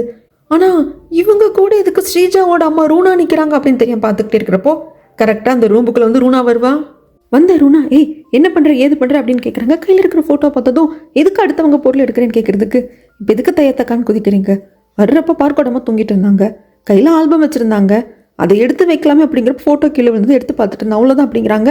அதுக்கப்புறம் தான் அந்த ஃபோட்டோவை நல்லா ரூனா பார்க்க, அதை வாங்கி அங்கே வச்சுட்டு வா உங்கள்கிட்ட கொஞ்சம் பேசணும்னு வெளியே கூப்பிட்டு வராங்க. காஃபியில் போட்டு கொடுத்துட்டு, இதை பாரு எனக்கு தெரிஞ்ச ஒரு பொண்ணு மாதிரி நீ இருக்கு அப்படிங்கிற டவுட் எனக்கு இருந்தது. ஒரு வேளை நீங்கள் 2 பேர் ட்வின்ஸோன்னு நினச்சேன். அதனால உங்கள் அம்மா கிட்ட போய் பேசினேன். அப்புறம் தான் தெரிய வந்தது இல்லை நீ ட்வின்ஸ் இல்லை அப்படின்னு சொல்லிட்டு. ஆனாலும் எனக்கு இன்னும் அந்த சந்தேகம் இருந்துக்கிட்டு தான் இருக்குது. நீ அந்த பொண்ணாக இருப்பியோ அப்படிங்கிற டவுட் அப்படிங்கிறாங்க. அந்த சந்தேகத்தோடவே இருங்க. யாராவது என்னை வந்து டவுட் பண்ணிக்கிட்டே இருக்கிறது, என்னை ப்ரொவோக் பண்ண ட்ரை பண்ணுறது, என்னை எக்ஸ்போஸ் பண்ண ட்ரை பண்ணுறது எனக்கு ரொம்ப பிடிக்கும். நீங்கள் அப்படியே இருங்க அப்படிங்கிறாங்க. சரி அதெல்லாம் இருக்கட்டும், எதுக்கு நீ அடிக்கடி இந்த வீட்டுக்கு வந்துட்டு இருக்க, இந்த வீட்டுக்கு நீ வருது எனக்கு பிடிக்கல அப்படிங்கிறாங்க. நான் வருது பார்க்கோட அம்மாவை பார்க்கறதுக்கு. அதெல்லாம் இருக்கட்டும், அந்த ஃபோட்டோ என் கையில் இருந்தது இல்லையா, அப்பயும் நீங்கள் ரொம்ப வந்து ஹைப்பா, நீங்கள் என்ன பிரச்சனை அப்படின்னு சொல்லிட்டு கேட்குறப்போ, கொஞ்ச நாளாக பார்க்கோட அம்மா சரியில்லை, பழசெல்லாம் மறந்துடுறாங்க, பழைய ஸ்கூல் ஆல்பமெல்லாம் எடுத்து வச்சுக்கிறாங்க. அதனால நீ எதையாவது எடுத்துகிட்டு போயிட்டேன்னு வச்சுக்கோ, ஐயோ இங்கே தான் வச்சா அது காணும் கீணும்னு சொல்லிட்டு என்ன தான் உயிரெடுப்பாங்க. ஒரு நாள் ஃபுல்லாக அவங்க கூட மண்டை எடுக்கிறது நான் தானே. சரி அந்த ஃபோட்டோவில் இருக்கிறது ஒன்று பார்க்கோட அம்மா, இன்னொன்று நீங்கள், இன்னொரு சென்டரில் ஒரு லேடி இருந்தாங்களே அவங்க யார் அப்படின்னு சொல்லி கேட்குறதுக்கு, அது மினி, தன்னோட அம்மா அப்படிங்கிறது உனக்கு தெரியும். பட் இருந்தாலும் போட்டு வாங்க பார்க்குறான். நாங்கள்லாம் ஹைஸ்கூல் படிச்சிருந்தப்போ எடுத்த ஃபோட்டோ அது. நான் அவங்க கூட அந்தளவுக்கு ஃப்ரெண்ட்ஸ் எல்லாம் கிடையாது. பட் நாங்கள்லாம் ஒன்றா படித்தோம், அப்போ எடுத்த ஃபோட்டோ அப்படிங்கிறாங்க. அப்படியா, சரி நீங்கள் ஸ்கூல் ரியூனியனுக்கு அந்த மாதிரிலாம் கூட போகலாம் இல்லையா அப்படிங்கிறாங்க. ஏன் சும்மா நான் என்னென்னு அதை பற்றி கேட்டுட்ருக்கேன், இறந்து போனவங்களை பற்றி பேச நான் விரும்பலை அப்படிங்கிறாங்க. ஓ அந்த ஃபோட்டோவில் பார்க்கோடாமா உங்களை தவிர்த்து இன்னொரு லேடி இருந்தாங்களே, அவங்க இறந்து போயிட்டாங்களா, மன்னிச்சிருங்க நான் தெரியாமல் பேசிட்டேன் அப்புறம் அப்படின்னு ஆரம்பிக்க. அப்புறம் நான் சொல்கிறேன், இதை பாரு தூகி, இதுக்கப்புறம் இந்த வீட்டுக்கு வரக்கூடாது, இந்த வீட்டுக்கு நீ வரதை நான் விரும்பலை, நான் வெறுக்கிறேன், நான் அந்தளவுக்கு வெறுக்கிறேன் அப்படிங்கிறாங்க. நம்ம யோன் வந்துட்டு நானும் தான் வெறுக்கிறேன், என்ன சொல்கிறேன் நான் கேட்குறதுக்கு, இல்லை நான் பார்க்க வந்து இழந்துடுவனும் அப்படிங்கிற மாதிரி அதை வெறுக்கிறேன் அப்படிங்கிறாங்க. ஓ அப்போது பார்க்க கல்யாணம் பண்ணிக்கிறதுக்கு நீ முழு மனசாக தான் இருக்க போல இருக்குது அப்படிங்கிற சமயத்தில் டக்குன்னு பார்க்கோடாமல் வந்துடுவாங்க. இதுக்கு தேவையால அந்த பொண்ணுக்கிட்ட நான் எல்லா நேரத்தில் கையாமையான்னு பேசிகிட்டே இருக்கேன். இதை பாரு நீ ரொம்ப கத்தாத, டெமென்ஷியா பேஷண்ட் மாதிரி கத்தாத அப்படிங்கிறாங்க. ரூனா ஏன் இப்படி பேசுகிற, எனக்கு எதுவும் நல்லா தான் இருக்கேன், சும்மா பழசெல்லாம் பேசுகிற, பழசெல்லாம் மறந்து போயிடுற, என்னென்னையோ பண்ணுற அப்படின்ட்டு எனக்கு ஏதோ நீ சொல்லிக்கிட்டே இருக்க, உங்ககிட்ட பேசி ஒன்றும் பண்ண முடியாது, வாமா தூகி நம்ம உள்ளே போய் பேசலாம் அப்படின்னு சொல்லிட்டு நம்ம யோனை கூப்பிட்டு கையை பிடிச்சிக்கிட்டு, ஏம்மா பார்க்குக்கு ஆஃபீஸில் ஒன்றும் பிரச்சனை இல்லை அப்படிங்கிறாங்க. ஐயோ ஆண்டி அதெல்லாம் ஒன்றும் கிடையாது, நீங்கள் பார்க்கை பற்றி யோசிச்சு தேவையில்லாம் உங்கள் உடம்புக்கு எடுத்துக்காதீங்க. இல்லை இப்போ தான் அவர் இறந்து போனார், பார்க்குக்கு இப்படி ஒரு நெருக்கடி இதெல்லாம் நினைக்கிறப்போ என்னால் நிம்மதியாக இருக்கவே முடியல, நைட்டெல்லாம் தூக்கம் வர்றதில்ல, நான் என்ன பண்ணுறேன் ஏது பண்ணுறேன்னே தெரியறதில்ல அப்படிங்கிறாங்க. அதை நான் சொல்லிட்டேன் ஆண்டி, உங்களுக்கு எப்போ என்ன பார்க்கணும் என்ன கூப்பிடுங்க, நான் வரேன், தேவையில்லாத எதையும் யோசிக்காதீங்க. சரி ரூனா கிட்ட என்ன பேசிட்டு இருந்தேன் அப்படிங்கிறப்போ, இல்லை நீங்கள் ஏதோ ஆல்பம் பார்த்துட்டே தூங்கிட்டீங்க, அதில் இருக்கிற ஃபோட்டோஸ் பற்றி பேசினேன், கடைசியில் பார்த்தா நீங்களும் ஸ்கூலில் ஒன்றா படிச்சாங்களாமே அதை பற்றி பேசிகிட்டு இருந்தோம் அப்படிங்கிறாங்க. அதுக்கப்புறம் கொஞ்ச நேரம் பார்க்கோட அம்மா கிட்ட பேசிட்டு, சரி ஆண்டி நான் கிளம்புறேன் அப்படின்னு சொல்லிட்டு யோன் கிளம்பி வராங்க. சரிம்மா பார்த்துப்போம் அப்படின்னு சொல்லிட்டு இவங்களும் உள்ளே வந்துடுவாங்க. அதுக்கப்புறமா கையா முய்யான் சத்தம் கேட்குது. என்னடான்னு பார்த்தா அந்த டேப்லெட் விவகாரத்தை பற்றி அம்மா கிட்ட போயிட்டு ஸ்ரீஜா சண்டை போட்டுட்ருக்கா. அது யோன் காதில் விழுந்தது. என்ன எதுன்னு கேட்க போறா. இங்கே காட்டு கத்திட்டு இருக்கா, ஏமா இப்படி பண்ணேன், நான் காங்கத்தோட குழந்தை பெற்றுக்கிறது ஏன் தடுத்து நிறுத்தினேன், உன் சொந்த பொண்ணுக்கே குழந்தை பெற்றுக்காம தடுக்கக்கூடிய மெடிசனை விட்டமின் டேப்லெட்னு சொல்லி கொடுத்துருக்கா அப்படின்னு சொல்லிட்டு கத்துறப்போ, ஆமாண்டி நீ அவனோட குழந்தை பெற்றுக்கிறது எனக்கு கொஞ்சம் கூட விருப்பம் இல்லை, அது மட்டும் இல்லாமல் உனக்கு மிஸ்கேரேஜ் ஆனது நல்லது தான். நீ ரொம்ப வேதனைப்பட்ட அப்படிங்கிறத எனக்கு அப்போ ஃபீலிங்காக இருந்தது. அந்த காங்கையோட குழந்தை நீ ஒன்றும் பெற்றுக்க வேண்டாம். ஆனால் காங்கையோட அம்மா நீ சீக்கிரம் குழந்தை பெற்றுக்கணும்னு நினைக்கிறாங்க. என்ன கிட்டத்தட்ட அவங்க ஒரு இன்சூரன்ஸ் பாலிசி மாதிரி பார்க்குறாங்க. அவங்க பையனுக்கு நீ குழந்தை பெற்றுட்டு அப்படின்னா எக்காரணத்தை விட்டு அவங்க பையனை விட்டு நீ பிரிய மாட்டேன் அப்படின்னு சொல்லிட்டு. ஆனால் என்ன பொறுத்த வரைக்கும் அந்த காங்கை செய்யணும் விஷப்பாம்பு. அவன் பக்கத்தில் இருக்கிறது எனக்கு பிடிக்கல. நீ உங்ககிட்ட இருக்கிற எல்லாத்தையும் அவனுக்கு கொடுக்கணும்னு நினைக்கிறேன். ஏன்னா நீ அந்தளவுக்கு அவனை காதலிக்கிற. ஆனால் என்னால் அவனை ஏற்றுக்கவே முடியாது. என்ன தெரியாத என்கிட்டயே இந்த கம்பெனியோட அடுத்த வருஷம் நான் அறிவிப்பீங்க அப்படின்னு சொல்லிட்டு கேட்பான். அவன்கிட்ட ஜாக்கிரதையாக இருக்கணும். நீ அவன் குழந்தை பெற்றுக்காம இருக்கிறதா நல்லது. குழந்தை பெற்றுக்கிட்டோம் அவனை விட்டு பிரிய முடியாது. அவனுக்கு இன்னும் தைரியம் வந்துடும் அப்படிங்கிறாங்க.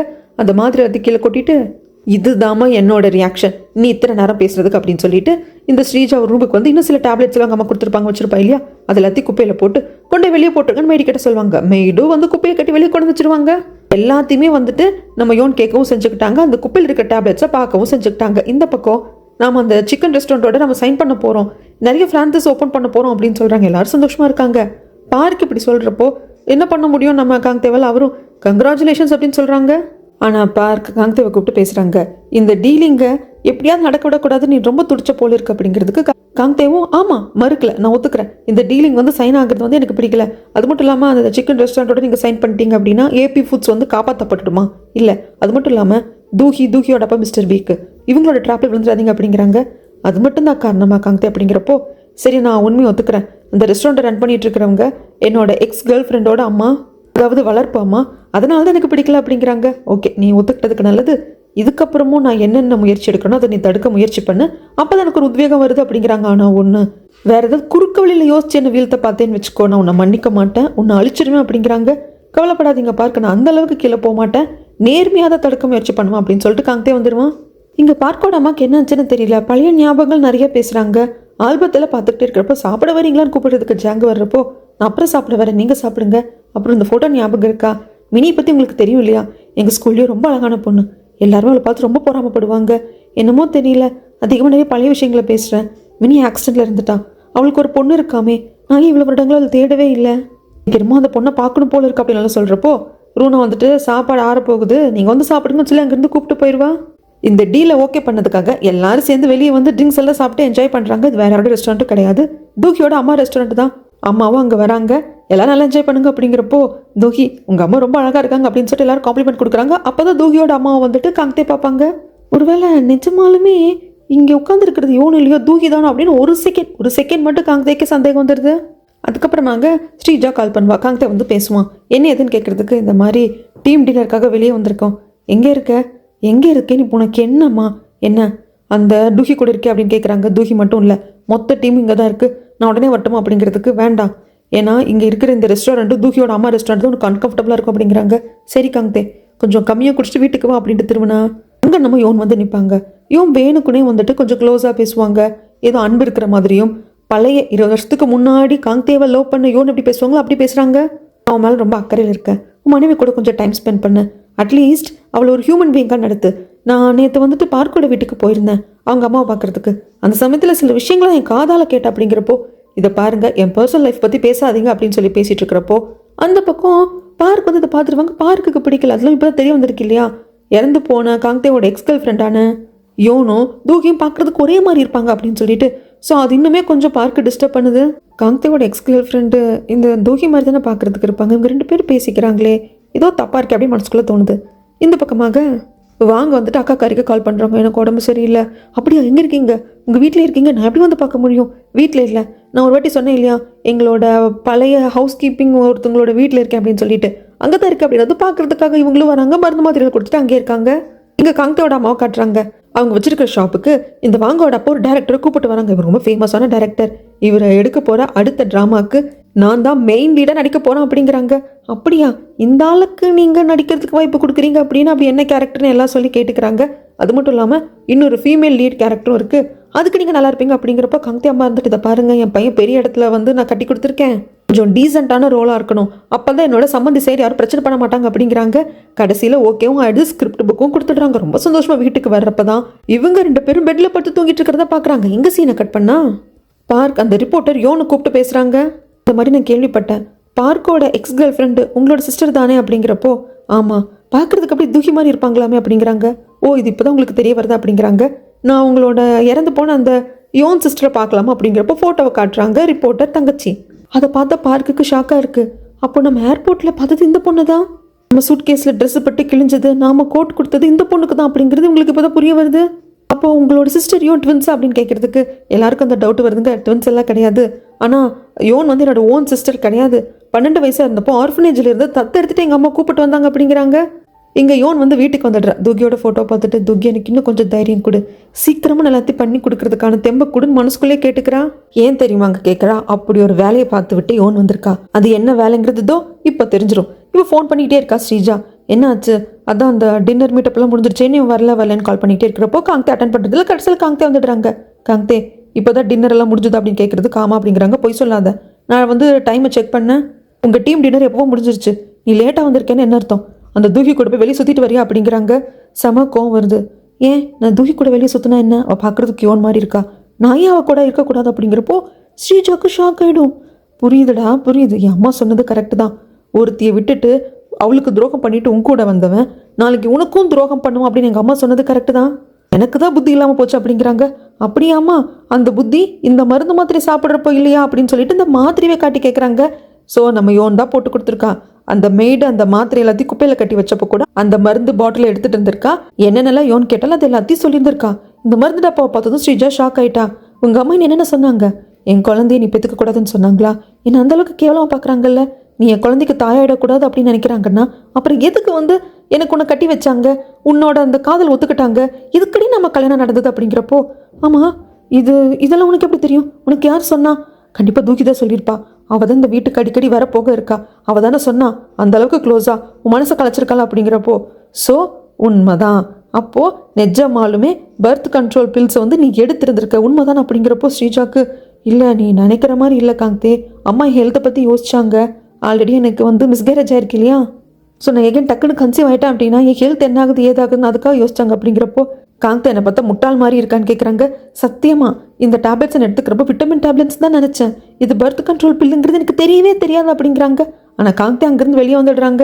ஸ்ரீஜா அவளோட வாழ்க்கை கொஞ்சம் கொஞ்சமாக நரகம் ஆகிட்டு இருக்கு அப்படிங்கிறத உணர ஆரம்பிக்கிறா. இந்த பக்கமாக என்னங்க அவங்க கான்ட்ராக்டில் சைன் பண்ணிட்டாங்களா? எப்படி இவனோட அம்மா சைன் பண்ணாங்க? அதுவும் நம்ம கம்பெனி கூட வாய்ப்பே இல்லையா அப்படிங்கிறாங்க. தூகியை நேராக பார்த்துருப்பாங்க. தூகி கேட்டிருந்திருப்பா. இறந்து போன யோன் மாதிரி தூக்கி இருக்கிறதுனால சைன் பண்ணிட்டாங்க அப்படிங்க. அடுத்த நாள் உடனே காங்தேவை பார்க்கறதுக்காக இவங்க ரூனா வராங்க. இது காங்தேவோட ஆஃபீஸ் ரூம் இல்லைங்க, ஸ்ரீஜாவோட ஆஃபீஸ் ரூம். ஆனால் இங்கே உட்காந்துட்டு தான் காங்தே வர சொல்லுவாங்க. காங்தே வந்து என்ன எதுன்னு கேட்குறதுக்கு, இதை பார்க் வந்து அந்த சிக்கன் ரெஸ்டாரண்ட் கூட சைன் பண்ணிட்டானமே அக்ரிமெண்ட்டை, அதை வந்து ஏதாவது ஒன்று பண்ணியாகணும், அதுக்கு இவங்களை காண்டாக்ட் பண்ண அப்படின்னு சொல்லிட்டு ஒரு விசிட்டிங் கார்டு கொடுக்குறாங்க. அதில் இந்த மாதிரி சில பிரச்சனைகளை பண்ணுறது, ஃபேக்கான சில விஷயங்களை கிரியேட் பண்ணுறதுக்குனே வந்துட்டு ஒரு ஏஜென்சி இருக்கா, அவங்களோட காண்டாக்ட் டீட்டெயில்ஸ் இதெல்லாம் பார்க்குறப்போ என்ன பார்க்குற, நான் வந்து நல்ல மாமியார் தானே, உனக்கு பர்ஃபெக்டான சொல்யூஷன் கொடுத்துருக்கல அப்படிங்கிறாங்க. இல்லை இப்படியெல்லாம் குறுக்கோழியில் போக முடியாது அப்படின்னு சொல்லிட்டு வச்சு எழுந்து போகிறப்போ, டே காங்தே குறுக்கோழில் தாண்டா என் வீட்டுக்குள்ளேயே வந்தேன், என் பொண்ணை காதலிச்சு அவள் வயிற்றுல உன் குழந்தைய கொடுத்து அப்படி தாண்டா என் வீட்டுக்குள்ளே வந்தவனி அப்படிங்கிறப்ப சம கோபத்தில் காங்தே நிற்பாங்க. அப்போ கரெக்டாக ஸ்ரீஜா வந்துடுவாங்க. அம்மாவும் காங்தேவும் சண்டை பிடிச்சிட்டு இருக்காங்க போல இருக்கு அப்படிங்கிற மாதிரி தான். எப்போ வந்தீங்க என்ன எதுன்னு கேட்குறப்போ ஸ்ரீஜா அப்புறம் வந்து பார்க்குறேன்னு சொல்லிட்டு காங்தே வந்துடுவாங்க. அம்மா காங்தே கிட்ட என்னம்மா சொன்னவன் கோவமா போகிறான் அப்படிங்கிறதுக்கு என்ன சொல்லுவாங்க, எல்லாம் நல்லது தான் சொன்னவன் வந்து கேட்காம போயிட்டான். இந்த கார்டை கொடுத்தேன், அவங்க அக்ரிமெண்ட் சைன் பண்ணிட்டாங்க, பட் அதில் ஏதாவது ஒன்று பண்ணி விடணும், கெட்ட பேர் ஏற்படுத்தணும் அப்படிங்கிறதுக்காக தான் இவங்களை கன்சல்ட் பண்ண சொன்னேன், அது முடியாதுன்ட்டு தான் போகிறான் புருஷன் அப்படிங்கிறப்போ ஸ்ரீஜா அந்த கார்டை எடுத்துக்கிறா. அப்படியே ஒரு மாதிரி வில்லங்கமாக சிரிக்கிறா. இங்கே சீனை அப்படியே கட் பண்ணா யோனோட அம்மா அந்த சிக்கன் ரெஸ்டாரண்ட்டில் நிறைய பேர் வந்து சண்டை போடுறாங்க. உங்கள் சிக்கனை சாப்பிட்டதில் நேற்று 2 பேர் ஹாஸ்பிட்டலில் அட்மிட் ஆயிருக்காங்க, ரொம்ப உடல்நிலைக்கு முடியாமல் இருக்காங்க, இதெல்லாம் கொஞ்சம் கூட சரியாக இருக்கும் அது இதுன்னு சொல்லிட்டு ஒரே பிரச்சனையாக போயிட்டுருக்கு. இது தெரிய வரப்போ என்ன இது வரைக்கும் அப்படி நடந்ததே கிடையாது.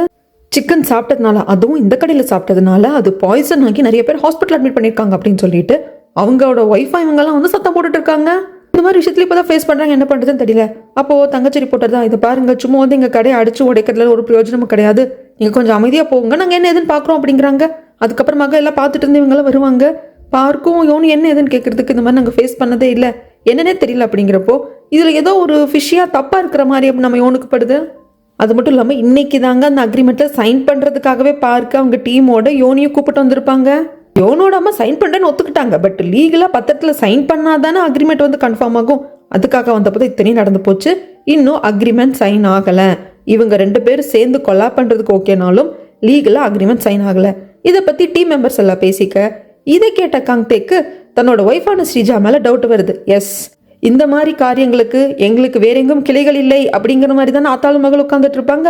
ஸ்ரீஜா தான் எல்லாத்தையும் பண்ணியிருக்கா, எல்லாம் கரெக்டாக போகணும், என்னை காட்டி கொடுத்துடக்கூடாதுன்னு ஃபோனில் அந்த பர்சனுக்கு இன்ஸ்ட்ரக்ஷனும் கொடுத்துட்ருக்கா. அங்கே வந்த காங்கே இப்போ நடந்த கூத்துக்கும் உனக்கும் சம்மந்தம் இல்லையா அப்படின்னு சொல்லி கேட்க, என்ன காங்கே எப்பத்தில் என்ன சந்தேகப்படுற, இதுக்கு எனக்கும் சம்மந்தமாக கிடையாது அப்படின்றான். அதுக்கப்புறமாக ஜாங்க கூட காங்தேவை கூப்பிட்டு அதை கேட்பாங்க, இப்போ நடந்த குளறுபடிக்கு நீ எதுவும் குறுக்கு வழி தேர்ந்தெடுக்கலையே காங்கே, எனக்கு ஏபி ஃபுட்ஸை சேல்ஸ் பண்ணணும், பார்க்க ரன் பண்ண விடக்கூடாது, தூகியையும் இதுக்கப்புறம் கம்பெனிக்குள்ளே வர விடக்கூடாது, ஆனால் அதுக்கு இந்த அளவுக்கு சீப்பான குறுக்கு வழியை வந்து நீ தேர்ந்தெடுக்கல அப்படிங்கிறாங்க. இல்லை சார் அப்படின்னு காங்கே சொல்லிடுறாங்க. அப்போது இது நிஜமாலுமே ஃபுட் பாய்சனிங் ஆயிருக்கு போல இருக்கு அங்கே சிக்கன் சாப்பிட்டா அப்படிங்கிற முடிவுக்கு ஜாங் வந்துடுறாங்க. அதுக்கப்புறமாக இந்த சிக்கன் ரெஸ்டாரண்ட்டுக்கு ஒரு ஆள் வருவான். வந்தவன், ஐயோ எங்கள் வீட்டு பொம்பளைங்க வந்து ரொம்ப அடிச்சு உடச்சிட்டாங்க போல இருக்குங்கிறாங்க. நீங்கள் யார் என்னன்னு கேட்கறதுக்கு, இங்கே சிக்கன் சாப்பிட்டு அதில் பாய்சன் ஆகி ஹாஸ்பிட்டலில் ட்ரீட்மெண்ட் எடுத்துருக்காங்க இல்லைங்களா, அவங்க ஃபேமிலி சேர்ந்தவன் தான் நான். அது மட்டும் இல்லாமல் இது வந்து நான் கேஸாக கொடுக்கலாம் அப்படிங்கிறப்போ இந்த யோனோட வந்துட்டு தயவு செய்து போலீஸில் போய் கம்ப்ளைண்ட் கொடுங்க, நான் வந்து வீட்டில் எப்படி சமைச்சேன் குழந்தைங்களுக்கு கொடுப்பனோ அதே மாதிரி தான் இங்கே சமைச்சு நான் என் கையால் தான் எல்லாருக்கும் கொடுத்தேன், நான் எந்த தப்பு பண்ணல, இங்கே சாப்பிட்டதுனால உங்களுக்கு அந்த பிரச்சனை வரல அப்படிங்கிறது ப்ரூவ் பண்ணுறதுக்கு நீங்கள் போலீஸ்க்கே போங்க, அதுதான் சரியான வழி அப்படின்ட்டுருவாங்க. ஆனால் கேமராமேன் இருந்துட்டு அம்மா அமைதியாக இருங்க, பெரிய பிரச்சனை வந்துடும் அப்படிங்கிறாங்க. இங்கே சீன் அப்படியே கட் பண்ணா அக்கா காரி தான் காட்டுறாங்க. அன்னைக்கு அந்த வீட்டில் அந்த வேங்கோட ஒன்றா இருந்தப்போ தான் கரெக்டாக காங்கோட அம்மா வந்து பார்த்துருப்பாங்க இல்லையா, அப்படி என்ன நடந்திருக்கும் அப்படின்னா எல்லா உண்மையும் தெரிய வந்துடுச்சு. இவனோட 2வது பையன் இன்னொருத்தர் கூட எனக்கு பழக்கம் ஏற்பட்டு அதனால் பிறந்த பையன் அப்படிங்கிறது தெரிய வந்துடுச்சு. ஏண்டா நீ ஏதோ பெரிய கம்பெனியோட சிஇஓட பையன் அப்படி இப்படின்னு சொன்ன, இதில் நான் போய் சொன்னேன், நான் ஏமாத்துறேன், என் மேலே கோவம் வேற, பாருடி நம்ம 2 பேருமே ஆளுக்கு ஆளுக்கு மாற்றி மாற்றி போய் சொல்லிக்கிட்டோம், சமாதானமாக போயிடுவோம் அப்படிங்கிறாங்க. சி நான் வேற எவனை வேணாலும் கல்யாணம் பண்ணிப்பேன், இந்த குடும்பத்தில் எதுக்கு நான் வந்து விழுந்தேன் அப்படின்னு சொல்லிட்டு அங்கேருந்து அக்கா காரி வந்திருப்பாங்க. ஐயோ என்ன இப்படி ஆயிடுச்சு அப்படின்ட்டு இருக்கிற சமயத்தில் அப்போவே வந்துட்டு பின்னாடி வந்து சமாதானப்படுத்துறதுக்கு வாங்க போயிருப்பாங்க. ஆனால் காங்தேவோட அம்மா தடுத்து நிறுத்திட்டே அந்த குடும்பத்து பொண்ணு வேண்டாண்டா அப்படின்னு சொல்ல இதெல்லாத்தையும் யோசிச்சுட்டு உட்காந்துட்டு இருக்காரு. அந்த சமயத்தில் நம்மளோட இவங்க கால் பண்ணுவாங்க, யோன் கால் பண்ணிட்டு வேங்க எனக்கு ஒரு ஹெல்ப் பண்ணுமே அப்படின்னு சொல்கிறாங்க. என்னென்னா இந்த ரெஸ்டாரண்ட்டில் சிக்கன் சாப்பிட்டு ஃபுட் பாய்சன் ஆனவங்க எந்த ஹாஸ்பிட்டலில் அட்மிட் பண்ணியிருக்காங்கன்னு கண்டுபிடிச்சி சொல்லுவாங்க. இப்போ அந்த ஹாஸ்பிட்டலில் தான் காட்டுறாங்க. இப்போ ஒரு ஆள் வந்து சத்தம் போட்டு போனான் இல்லைங்களா, அவன் வர்றான். இது என்ன ஃபுட் பாய்சனிங்கால் அட்மிட் செய்யப்பட்டவங்களோட வார்டு மாதிரியே தெரியல, எல்லாரும் ஜூஸு சிக்கன் சாப்பிட்டு பார்ட்டி பண்ணிட்டு இருக்காங்க. எகேன் அதே யோனோட அம்மா கடை இருக்கு இல்லைங்களா, அதே ஷாப்போட சிக்கனை சாப்பிட்டு வந்தவர் திட்டுறாங்க, இப்படி எல்லாம் இருந்து நம்ம கொத்தோட மாட்டிப்போம், கொஞ்ச நாள் அமைதியாக இருங்க அப்படின்னு சொல்லிட்டு இவர் போக கண்டுபிடிச்சிட்டாங்க இல்லையா. எனக்கு என்னமோ இதில் ஃபுட் பாய்சனிங் ஆனவங்கள மாதிரி தெரியலையே, இப்படி தின்னுட்டு இருக்காங்க அப்படின்னு வேங்க பார்த்து யோன் கேட்கறதுக்கு, அதுதான் மேடம் இதில் என்னமோ ஒரு தப்பு இருக்கு, யாரோ வேணும்னே அந்த கடை சிக்கன் சாப்பிட்டதுனால தான் ஃபுட் பாய்சன் ஆச்சு அப்படின்னு சொல்லிட்டு நடிக்க சொல்லியிருக்காங்க போல இருக்கு வேங்குன்னு சொல்கிறப்போ வேங்குக்கே இந்த அளவுக்கு புரியுதுன்னா யோனுக்கு புரியாமல் இருக்குமா, புரிஞ்சிருச்சு.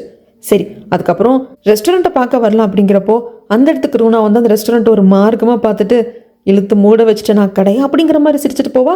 இதை நம்ம யோன் நோட்டீஸ் பண்ணிக்கிறாங்க. இங்கே ஜாங் அவர் பங்குக்கு பார்க்க கூப்பிட்டு, இதை பாரு ஃபுட் பிஸ்னஸ் பண்ணுறப்போ நாம் பண்ணுற ஃபுட் பிஸ்னஸில் கஸ்டமருக்கு ஃபுட் பாய்சன் ஆகுறது அப்படிங்கிறப்போ அது எவ்வளோ பெரிய பிரச்சனை தெரியுமா, நீ என்ன நினச்சிட்டு இருக்க, இதெல்லாம் சரிப்பட்டு வராது, ஃபஸ்ட்டு அந்த பொண்ணு தூக்கி அனுப்பு, அதுக்கப்புறமாக என்ன எதுன்னு யோசிக்கலாம், எனக்கு தெரிஞ்சு ஏபி ஃபுட்ஸை விற்றலாம் அப்படின்னு எகேன் ஆரம்பிக்க. ஜாங் பொறுமையாக இருங்க, இப்போ தான் என்ன பிரச்சனைன்னு பார்த்துட்ருக்கோம், சத்தியமாக அவங்க ஷாப்பில் இது வரைக்கும் சாப்பிட்ட யாருக்கும் அதாவது சிக்கன் சாப்பிட்டவங்களுக்கு ஃபுட் பாய்சன் ஆனதில்லை, இப்போ திடீர்னு ஆயிருக்குன்னா எனக்கு என்னமோ சந்தேகமாக இருக்குது, நான் கொஞ்சம் விசாரிக்கணும், இன்வெஸ்டிகேட் பண்ணாமல் ஒரு முடிவுக்கு நான் வர முடியாதுன்னு பார்க்க சொல்லிடுவாங்க. இங்கே செம சந்தோஷத்தில் ஒன்றா வர அவ்வளோதான். இந்த சிக்கன் ஷாப்பில் அவனால் வந்துட்டு அக்ரிமெண்ட் சைன் பண்ண முடியல அப்படின்னா இதுக்கப்புறமாக்க பார்க்கு கண்டிப்பாக ஏபி ஃபுட்ஸை கிவ் அப் பண்ணி தான் ஆகணும் அப்படின்னு சந்தோஷத்தில் வந்து, என்ன உன் பையனுக்கு நிறைய குடைச்சல்கள் வந்துட்டு இருக்க போல இருக்கு அப்படிங்கிறப்போ இந்த பார்க்கோட அம்மா ரொம்ப டிஃப்ரெண்ட்டாக ஹேண்டில் பண்ணுவாங்க. ஏறுனா அடுத்தவங்களை பற்றியே யோசிக்கிறியே, நீ இந்த ஜாங்கை பார்க்கறதுக்கு முன்னாடி ஒருத்தரை டேட் பண்ணிட்டு இருந்த தெரியுமா, ஞாபகம் இருக்கா அப்படின்னு கேட்க, இதுக்கடி பழசெல்லாம் வந்து இழுக்கிற சீ அப்படின்னு சொல்லிட்டு வந்துடுவாங்க. ஆக்சுவலாக இந்த பேச்சை எடுக்கிறப்போ பயங்கர டென்ஷன் ஆகுறா, இவளை இதை வச்சு தான் மாடக்கணும்னு பார்க்கோடாமல் முடிவுக்கு வந்துடுறாங்க. எப்படி என் கடந்த காலத்தை நீ எடுத்துகிட்டு வருவேன், எப்படி அதை பற்றிலாம் நீ பேசுவேன், உனக்கு யாருடைய இந்த தைரியத்தை கொடுத்ததோ அப்படின்ட்டு இவளுக்கு பயங்கர கோவம் வருது. இந்த பக்கமாக கொஞ்சம் நம்ம யோனை சீண்டி பார்க்கலாம் அப்படின்னு சொல்லிட்டு இந்த ஸ்ரீஜா வருவா.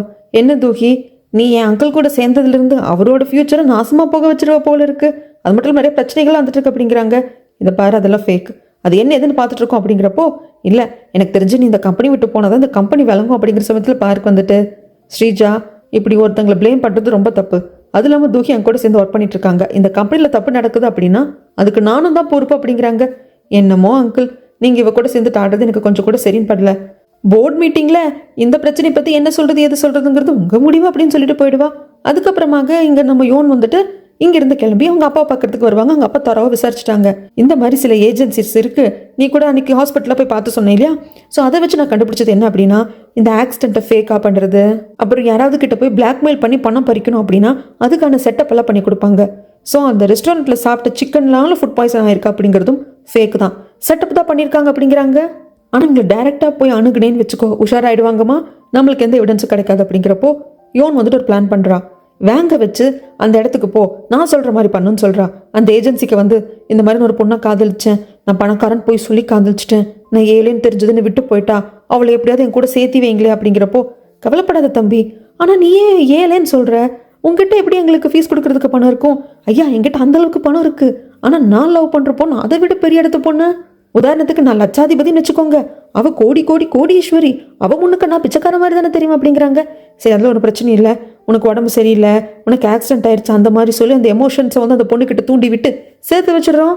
அதுக்கு நாங்கள் சொல்கிற மாதிரி நீங்கள் அடிக்கணும் தம்பி அப்படிங்கிறதுக்கு ஓகே சார் அப்படின்னு சொல்லிட்டு கார்டை வாங்கிட்டு வந்துடுவான். வந்ததும் யோனுக்கு கால் பண்ணி சொல்கிறான், நீங்கள் சொன்னது கரெக்டு தான், அன்னைக்கு 2வது வாட்டி அந்த சிக்கன் கடைக்கு வந்து சத்தம் போட்டவன் விக்டிம் ஃபேமிலி மெம்பர் கிடையாது, அவன் இந்த ஏஜென்சியில் ஒர்க் பண்ணுற புரோக்கர் அப்படிங்கிறது தெரிய வருது. இந்த இன்ஃபர்மேஷன் கிடைச்ச தைரியத்தில் அந்த ஹாஸ்பிட்டலுக்கு வந்து இந்த ஃபுட் பாய்சன் ஆனவங்கெல்லாம் எந்த வார்டில் அட்மிட் ஆயிருக்காங்களோ அங்கே வந்துட்டு, இதை பாருங்க, நீங்கள்லாம் நடிச்சிருக்கீங்க, அந்த சிக்கன் ரெஸ்டாரண்ட் மேலே நீங்கள் போலியாக வந்துட்டு ஃபுட் பாய்சன் ஆயிடுச்சு அப்படின்னு சொல்லியிருக்கீங்க. ஸோ உங்கள் மேலே போலீஸ் கேஸ் போட போகிறோம். ஏன்னா உங்களை தரோவாக இங்கே டாக்டர்ஸ் எல்லாம் செக் பண்ணிட்டாங்க, உங்களுக்கு எந்த ஒரு ஃபுட் பாய்சனிங்கும் ஆகலை, அதனால கண்டிப்பாக கேஸ் போட போகிறோம், அவ்வளோதான், எல்லாம் முடிஞ்சிருச்சு. அப்படிங்கிறப்போ ஐயோ, நாங்களும் என்ன பண்ணோம், நாங்கள் கொஞ்சம் பணம் சம்பாதிக்கணும்னு நினச்சோம், இந்த மாதிரி எல்லாம் நடிங்க அப்படின்னு சொன்னாங்க, அதனால நடித்தோம் அப்படிங்கிறாங்க. இது எல்லாத்தையும் யோன் வந்துட்டு ரெக்கார்ட் பண்ணிக்கிறான். ஸோ இந்த மாதிரி போர்ட் மீட்டிங் வந்துட்டு கூட்ட போகிறாங்க. அதில் இந்த பிரச்சனை தான் மெயினான பிரச்சனையாக பேசப்பட போகுது அப்படிங்கிறது ஸ்ரீஜா அவங்க அம்மா ரூனாக்கு கால் பண்ணி சொல்ல, நிம்மதியாக சாப்பிட்டுட்டு இருக்க பார்க்கோட அம்மா கிட்ட வந்து இதை சொல்லி வயிற்றுச்சல வாங்கி ரூனா கொட்டிக்கிறா. கேட்டவங்களுக்கு ரொம்ப கஷ்டமாக போயிடுது. அதனால மிஸ்டர் பீக்கை பார்க்க வராங்க. என்னென்னமோ நடக்குதுங்க, இதில் உங்களுக்கு தெரிஞ்சுதான் நடக்குது அப்படிங்கிறப்ப அவங்க உண்மையை சொல்கிறாங்க. இல்லை நீங்கள் பயப்படாதீங்க, இது இப்படி நடக்குது, இதெல்லாம் வந்து ஃப்ராடு, ஃபேக் பர்சன்ஸ் பண்ணுற வேலை தான், அதனால் நீங்கள் எதுக்குமே கவலைப்படாதீங்க, எல்லாத்தையும் நாங்கள் பார்த்துட்ருக்கோம் அப்படிங்கிறாங்க. அப்படிங்களா, நான் ரொம்ப பயந்துட்டேங்க, என்ன பண்ணுறது, அவரும் உயிரோடு இல்லை, என் பையன் ஒருத்தன் தான் என்னோட நம்பிக்கையே, அவன் நல்லா இருந்தால் போதும், அவனை அப்படியே விட்டா கூட அவன் நல்லா இருந்துடுவான், அவனை அழிக்கிறதுக்குன்னு நிறைய பேர் கங்கணம் கட்டி சுற்றிட்டு இருக்காங்க. அப்படிங்கிறப்போ ஓரளவுக்கு மிஸ்டர் பீக்குக்கு புரியுது இந்த ரூனா தான் சில வேலைகள் பண்ணுறாங்க அப்படின்ட்டு. அதனால நீங்கள் கவலைப்படாதீங்க அப்படின்னு தைரியம் கொடுத்து அனுப்புகிறாங்க. இங்கே சீனை அப்படியே கட் பண்ணா, வேலை செஞ்சுட்டே இருந்தவங்க அவங்களால வீட்டில் இருக்கவே முடியல, ஒரு மாதிரி உடம்பு சரியில்லாமல் போயிடுது இவனோட அம்மாவுக்கு. இவங்க இப்படி நொந்து போய் கிடக்கிறப்போ அங்கே சண்டை பிடிக்கிறதுக்காக வர்றா யாரு, காங்தேவோட அம்மா. அவங்க ஷாப்புக்கு தான் போயிருப்பா, ஷாப் க்ளோஸ் ஆயிருக்கிறதுனால வீட்டுக்கு வந்து சண்டை பிடிக்கிறா. இதை பாருடி, வானம் இடிஞ்சு என் தலை மேலே விழுந்தா கூட எகெயின் நான் உனக்கு சம்மதியாக மாட்டேன். என்ன, உன் மூத்த பொண்ணை என்னோட இன்னொரு பையன் வாங்குக்கு கட்டி கொடுக்கலான்னு பிளான் பண்ணிட்டு இருக்கியா, அவளை வச்சு என் பையனை செரியூஸ் பண்ணுறியா அப்படின்னு கேட்குறப்போ, இது என்னடா கூத்தா அப்படின்னு சொல்லிட்டு வந்து மூத்தவ கிட்ட கேட்டா, அவள் என்னை மன்னிச்சிருமா, நான் தெரிஞ்சு பழகலை, நான் வேற யாரோ பெரிய இடத்து பையன் நினச்சி பழகுனா, கடைசியில் பார்த்தா காந்தோட அம்மாவுக்கும் இன்னொருத்தருக்கும் ஏற்பட்ட பழக்கத்தில் பிறந்த 2வது பையங்கிறது அப்புறதாமா தெரிய வந்தது அப்படின்ட்டு உட்காந்தாலும் இவங்களுக்கு என்ன பண்ணுறதுன்னு தெரியல. கிட்டத்தட்ட இந்த வீட்டில் ஒரு பையன் மாதிரி தான் கேமராமேன் இருப்பாங்க, எல்லாத்தையும் அவர் தான் பேலன்ஸ் பண்ணி பார்த்துப்பாரு. இந்த பக்கம் பார்க்கோட அம்மா கிளம்புறப்ப நானே ட்ராப் பண்ணுறேன் அப்படின்னு சொல்லிட்டு தான் மிஸ்டர் பீக் கூப்பிட்டு வந்திருப்பாங்க. மிஸ்டர் பீக் கூட காரில் வர்றப்போ நிறைய பழைய ஞாபகங்கள்லாம் வருது. இந்த பக்கம் எகேன் அவங்க வீட்டு இந்த ரூம், ஆஃபீஸ் ரூம் எல்லாம் க்ளீன் பண்ணுறப்போ பார்க்கோட அம்மாவோட சின்ன வயசு போட்டோ வச்சிருப்பாரு இல்லையா மிஸ்டர் பீக், அதை பார்த்துட்றாங்க. ஆரம்பத்திலே பார்த்துருக்காங்க தூக்கியோட அம்மா, அப்போ பெருசாக எடுத்துக்கல, இப்போ என்னமோ தெரியல மனசு ரொம்ப வலிக்குது, அந்த ஃபோட்டோவை கிழிச்சு போட்டுடுறாங்க. அந்த சமயத்தில் ஒரு நர்ஸ் கிட்ட இருந்த கால் வருது. எந்த ஹாஸ்பிட்டலில் தூகிக்கு ஹார்ட் சர்ஜரி நடந்ததோ, எந்த ஹாஸ்பிட்டலில் ட்ரீட்மெண்ட் எடுத்துகிட்டு இருந்தாங்களோ அந்த நர்ஸ் தான் கால் பண்ணுறாங்க. ஆக்சுவலாக நான் வேறு ஹாஸ்பிட்டலுக்கு வந்து மாறுதலாகி போயிட்டேங்க, என்னோட சில பேப்பர்ஸ் எல்லாம் இருந்தது, அதை கலெக்ட் பண்ணிக்க வர்றப்போ தான் எனக்கு தெரிய வந்தது பெயின் கில்லர்ஸ் எல்லாம் கலெக்ட் பண்ணிக்கிறதுக்கு தூகி வரவே இல்லையே. வந்துட்டு போன ரெக்கார்டெல்லாம் செக் பண்ணேன், ஏன்னா அவங்க டாக்டர் பார்க்க வரப்போ நான் தான் நர்ஸாக இருந்து அட்டன் பண்ணியிருக்கேன். செக் பண்ணப்போ பெயின் கில்லர்ஸ் அவங்க வந்து வாங்கிட்டு போன மாதிரி தெரியலையே. அவங்களால பெயினை வந்து தாங்கவே முடியாத மாதிரி இருந்திருக்கணுமே, பெயின் கில்லர்ஸ் இல்லாமல் எப்படி இருக்காங்க, ஒருவேளை வேற ஏதாவது ஹாஸ்பிட்டலில் வேற டாக்டர் கிட்ட காட்டுறீங்களான்னு கேட்குறப்போ இவங்களுக்கு ஷாக்காக இருக்கு, என்னம்மா சொல்கிற அப்படின்னு இவங்களுக்கு பக்குனாக. இங்கே ஸ்ரீஜாவை டைரக்டாக மிரட்டுறதுக்கு யோன் வரா. அந்த ஏஜென்சியோட கார்டு கொடுத்துட்டு இவங்களை பற்றி தெரியுமான்னு கேட்குறப்போ, யாருக்கு தெரியும், எதுக்கு என்கிட்ட காட்டுற அப்படின்னு கேட்குறாங்க. இதை பாரு ஸ்ரீஜா, இந்த கார்டை பற்றி உனக்கு எதுவும் தெரியலன்னா பரவாயில்ல, ஆனால் இந்த விசிட்டிங் கார்டு தெரியாதனமா கூட ஆஃபீஸ் ரூமில் கீழே கூட இருந்துடக்கூடாது, இருந்ததுன்னா மாட்டிப்ப பார்த்துக்கோ அப்படின்ட்டு மிரட்டிட்டு போகிறா. இந்த பக்கம் ஆக்சுவலாக கொஞ்சம் கொஞ்சமாக நிஜமாக வந்து மென்டலி டிஸ்டர்ப் ஆகிட்டு தான் இருக்காங்க பார்க்கோடமா. திடீர்னு என்ன பண்ணிட்டாங்க, இவங்க 3 பேரும் ஸ்கூல் டைமில் ஃபோட்டோ எடுத்துருப்பாங்க இல்லைங்களா, அதை பெருசாக பிரிண்ட் போட்டு அதை கொண்டு வந்து மாட்டி வேற வைக்கிறாங்க. இதை வந்து பார்த்துட்டு என்ன பண்ணிட்டு இருக்கேன்ற நான் கேட்குறதுக்கு, இதை பாரு, கணவனை இழந்துட்டு இருக்கிற வயசான விதவனா, எனக்கு என்னமோ தெரியல, பழைய விஷயங்களெல்லாம் வந்து யோசிக்கணும்னு தோணுது. பழைய விஷயங்களை வந்துட்டு என் பக்கத்தில் வச்சுக்கணும்னு தோணுது. அதனால தான் இதெல்லாம் நம்ம சந்தோஷமாக இருந்த காலங்கள் தானே. அப்படிங்கிறப்போ இதை பார்க்குறப்போ எப்படி இருக்கும் ரூனாக்கு? அவள் செத்து போயிட்டா, செத்து போன ஃபோட்டோ எதுக்கு அப்படிங்கிறாங்க. எல்லாரும் சாக தானே போகிறோம் ரூனா. அப்படி பார்த்தா உங்கள் அப்பா கூட தான் இறந்து போயிட்டாரு. அவர் ஃபோட்டோ இந்த வீட்லேயே இல்லையா? இருக்குல்ல, அந்த மாதிரி தான் எனக்கு என்னது பார்க்கணும் போல தோணுது அப்படிங்கிறாங்க. நீ வர வர என்னை ரொம்ப வந்து பாடாப்படுத்துற, இப்படியெல்லாம் பண்ணேன்னா இந்த வீட்டு ஒன்று இருக்கவே விட மாட்டான் அப்படின்னு சொல்லிட்டு அந்த ஃபோட்டோ எடுத்து அப்படியே கீழே போட்டுட்டு வந்துருவாங்க. ஆனால் ரூனாவால் தாங்கிக்க முடியல. ஆனால் ரூனா எதுக்கு ஏன் இவ்வளோ பயப்படுறாங்க? மினியை பற்றியெல்லாம் நிறைய விஷயங்கள் தெரிஞ்சிருச்சு. எந்த ஆதாரம் இல்லாமல் இருக்கிறப்போ கூட எதுக்கு பயப்படுறாங்க அப்படின்னா, இருக்குங்க, ஒரு மிகப்பெரிய விஷயம் இருக்கு. அது நம்மளுக்கு அப்புறமா தெரிய வரும். இப்படி கடுகடுன்னு இருக்கிற சமயத்தில் ஸ்ரீஜா கிட்ட இருந்து கால் வருது. அம்மா, அந்த தூகி வந்து என்னை இப்போ பார்த்துட்டு போனா, நீ யாரோ ஒரு கார்டு கொடுத்த இல்லையா, அவங்க பற்றி தான் விசாரிச்சிருக்கா போல இருக்கு அப்படிங்கிறாங்க. ஏண்டி, இதுதான் நான் சொன்னேன், இதெல்லாத்தையும் காங்தே வச்சு இந்த வேலையை பார்த்துக்கலாம்னு சொல்லிட்டு. நீ எதுக்கு இந்த வேலையை கையில் எடுத்த? உனக்கு தாண்டி பிரச்சனை ஆகும். சரி, கவலைப்படாத, அம்மா கிட்ட ஒரு ஐடியா இருக்கு, நான் பார்த்துக்கிறேன் அப்படின்னு சொல்லிடுவாருனா. இந்த பக்கம் நம்ம யோன் டைரெக்டாக வந்து விசாரிக்கிறது அந்த ஏஜென்சி ஆளுங்க கிட்ட தான். அதுவும் அந்த ரெக்கார்டிங்கில் போட்டு காட்டுறாங்க. அவன் அதை எடுத்து உடச்சிடுறான். நான் என்ன ஒரிஜினல் கொண்டு வந்து கொடுப்பேன்னு நினைக்கிறியா? என்கிட்ட உண்மையான ப்ரூஃப் எல்லாம் இருக்கு. ஓகே, நீ வேணா போலீஸ்க்கு போய்க்கோ. நான் கொஞ்சம் தனவட்டா தான் பேசுகிறான். அங்கே நின்று போலீஸ்க்கு கால் பண்ணுறாங்க. இந்த மாதிரி இந்த சிக்கன் ரெஸ்டாரண்ட்டில் வந்துட்டு அது சாப்பிட்டவங்களுக்குலாம் ஃபுட் பாய்சனிங் ஆயிருக்கு அப்படின்னு சொல்லிட்டு சில பேர் ஹாஸ்பிட்டல் அட்மிட் பண்ணிட்டு எங்களை வந்து டார்ச்சர் பண்ணிட்டு இருக்காங்க. ஆக்சுவலாக அது ஃபேக்கே, எங்கிட்ட எவிடன்ஸ் இருக்குது அப்படின்னு சொல்லி முடிக்கிறதுக்குள்ள இவர் ஃபோனை பிடிங்கிட்டு, சரி சொல்கிறேன், என்ன இந்த வேலையெல்லாம் பணம் கொடுத்து செய்ய சொன்னதே காங்தே தான் அப்படின்னு சொல்லிடுவாங்க. இது யோனுக்கு ஷாக்கு தான். ஆனால் காங்தே, நான் வந்து இந்த விஷயத்தில் உன்னை விடவே மாட்டேன், நீ இந்த அளவுக்கு கேவலமாக இறங்கிட்டியா அப்படின்னு சொல்லிட்டு இந்த ஆதாரத்தை எல்லாத்தையும் எக்ஸ்போஸ் பண்ணலாம் தான் வந்துட்டு இருப்பான். அந்த சமயத்தில் காங்தே யாரோ கிட்ட ஃபோன் பேசிட்டு போயிட்டு இருப்பானா. இதை பார்த்தவ ஃபாலோ பண்ணிட்டே வரா. காங்தேக்கு யார் ஃபோன் பண்ணியிருப்பாங்க அப்படின்னா ரூனா தான். தனியாக கூப்பிட்டு பேசுகிறாங்க. இந்த மாதிரி ஸ்ரீஜா இந்த வேலையெல்லாம் பண்ணிட்டா, ஸ்ரீஜாக்கு எதுவும் ஆயிடக்கூடாது, இதெல்லாம் பண்ணது நீ தான் அப்படின்னு சொல்லிட்டு பொறுப்பை ஏற்றுக்கோ அப்படிங்கிறாங்க. என்ன சொல்கிறீங்க? நான் பண்ணாததுக்கு நான் ஏன் பொறுப்பு எடுத்துக்கணும்? இதை பாரு, ஸ்ரீஜா தான் பண்ணான்னு தெரிய வந்தது அப்படின்னா ஸ்ரீஜா இந்த கம்பெனியோட அடுத்த வாரிசு. அது மட்டும் இல்லாமல் இப்போ சேர்மேனாக இருக்கிறவரோட பொண்ணு. அது இன்னும் ரொம்ப கெட்ட பேரை தான் போய் முடியும். நீ தான் எல்லாத்தையும் பார்த்துக்கணும், எடுத்துக்கணும் அப்படிங்கிறாங்க. ஓ அப்படியா? வேற வழி எனக்கு என்ன ஆப்ஷன் இருக்கு சொல்லுங்க? நான் பண்ணி தானே தீரணும் ஸ்ரீஜாவை காப்பாற்றுறதுக்கு. அவளோட சேர்மேன் அப்படிங்கிற ஃபியூச்சர் சேர்மேன் அப்படிங்கிற பொசிஷன் போகக்கூடாது அப்படிங்கிறதுக்காக காப்பாற்றணும். நான் பண்ணி தானே தீரணும். வேற வழி எனக்கு என்ன ஆப்ஷன் இருக்கு? பண்ண முடியுமான்னு கேட்குறீங்க? பண்ணுன்னு தானே சொல்கிறீங்க. சரி, பண்ணி தொலைகிறேன் அப்படின்னு சொல்லிட்டு இவன் சொல்லிடுவான். இவன் பாட்டுக்கு எழுந்து வந்துடுவா. இது எல்லாத்தையும் அங்கே உட்காந்துட்டு நம்ம யோன் கேட்டுகிட்டே இருப்பாங்க. ஆக்சுவலாக இது எல்லாத்தையும் ஏற்கனவே ஃபோன் பண்ணிவிட்டு அந்த ஏஜென்சி ஆள்கிட்ட சொன்னதே ரூனா தான். இந்த மாதிரி உங்ககிட்ட யாராவது இதை பற்றி விசாரிக்க வந்தாங்க அப்படின்னா எங்கள் பேர் சொல்லிடாத, காங்தே தான் எல்லாத்தையும் பண்ண சொன்னோம் அப்படிங்கிற அந்த பேரை மட்டும் சொல்லிவிடு. அவங்க ஏபி ஃபுட்ஸில் ஒர்க் பண்ணுறா காங்தே அப்படிங்கிறது மட்டும் சொல்லிவிடு. மற்ற எல்லாத்தையும் நான் பார்த்துக்கிறேன் அப்படின்னு சொல்லிட்டு இன்ஸ்ட்ரக்ஷன் கொடுத்ததே ரூனா தான். அதனால தான் நம்ம யோன் போய் இந்த ஏஜென்சி ஆள்கிட்ட விசாரிச்சப்போ இது எல்லாத்தையும் பண்ண சொன்னது காங்தே தான் சொல்லியிருப்பாங்க. ஆனால் இப்போ அது காங்தே பண்ணலாம் அப்படிங்கிறதும் தெரிஞ்சு போச்சு.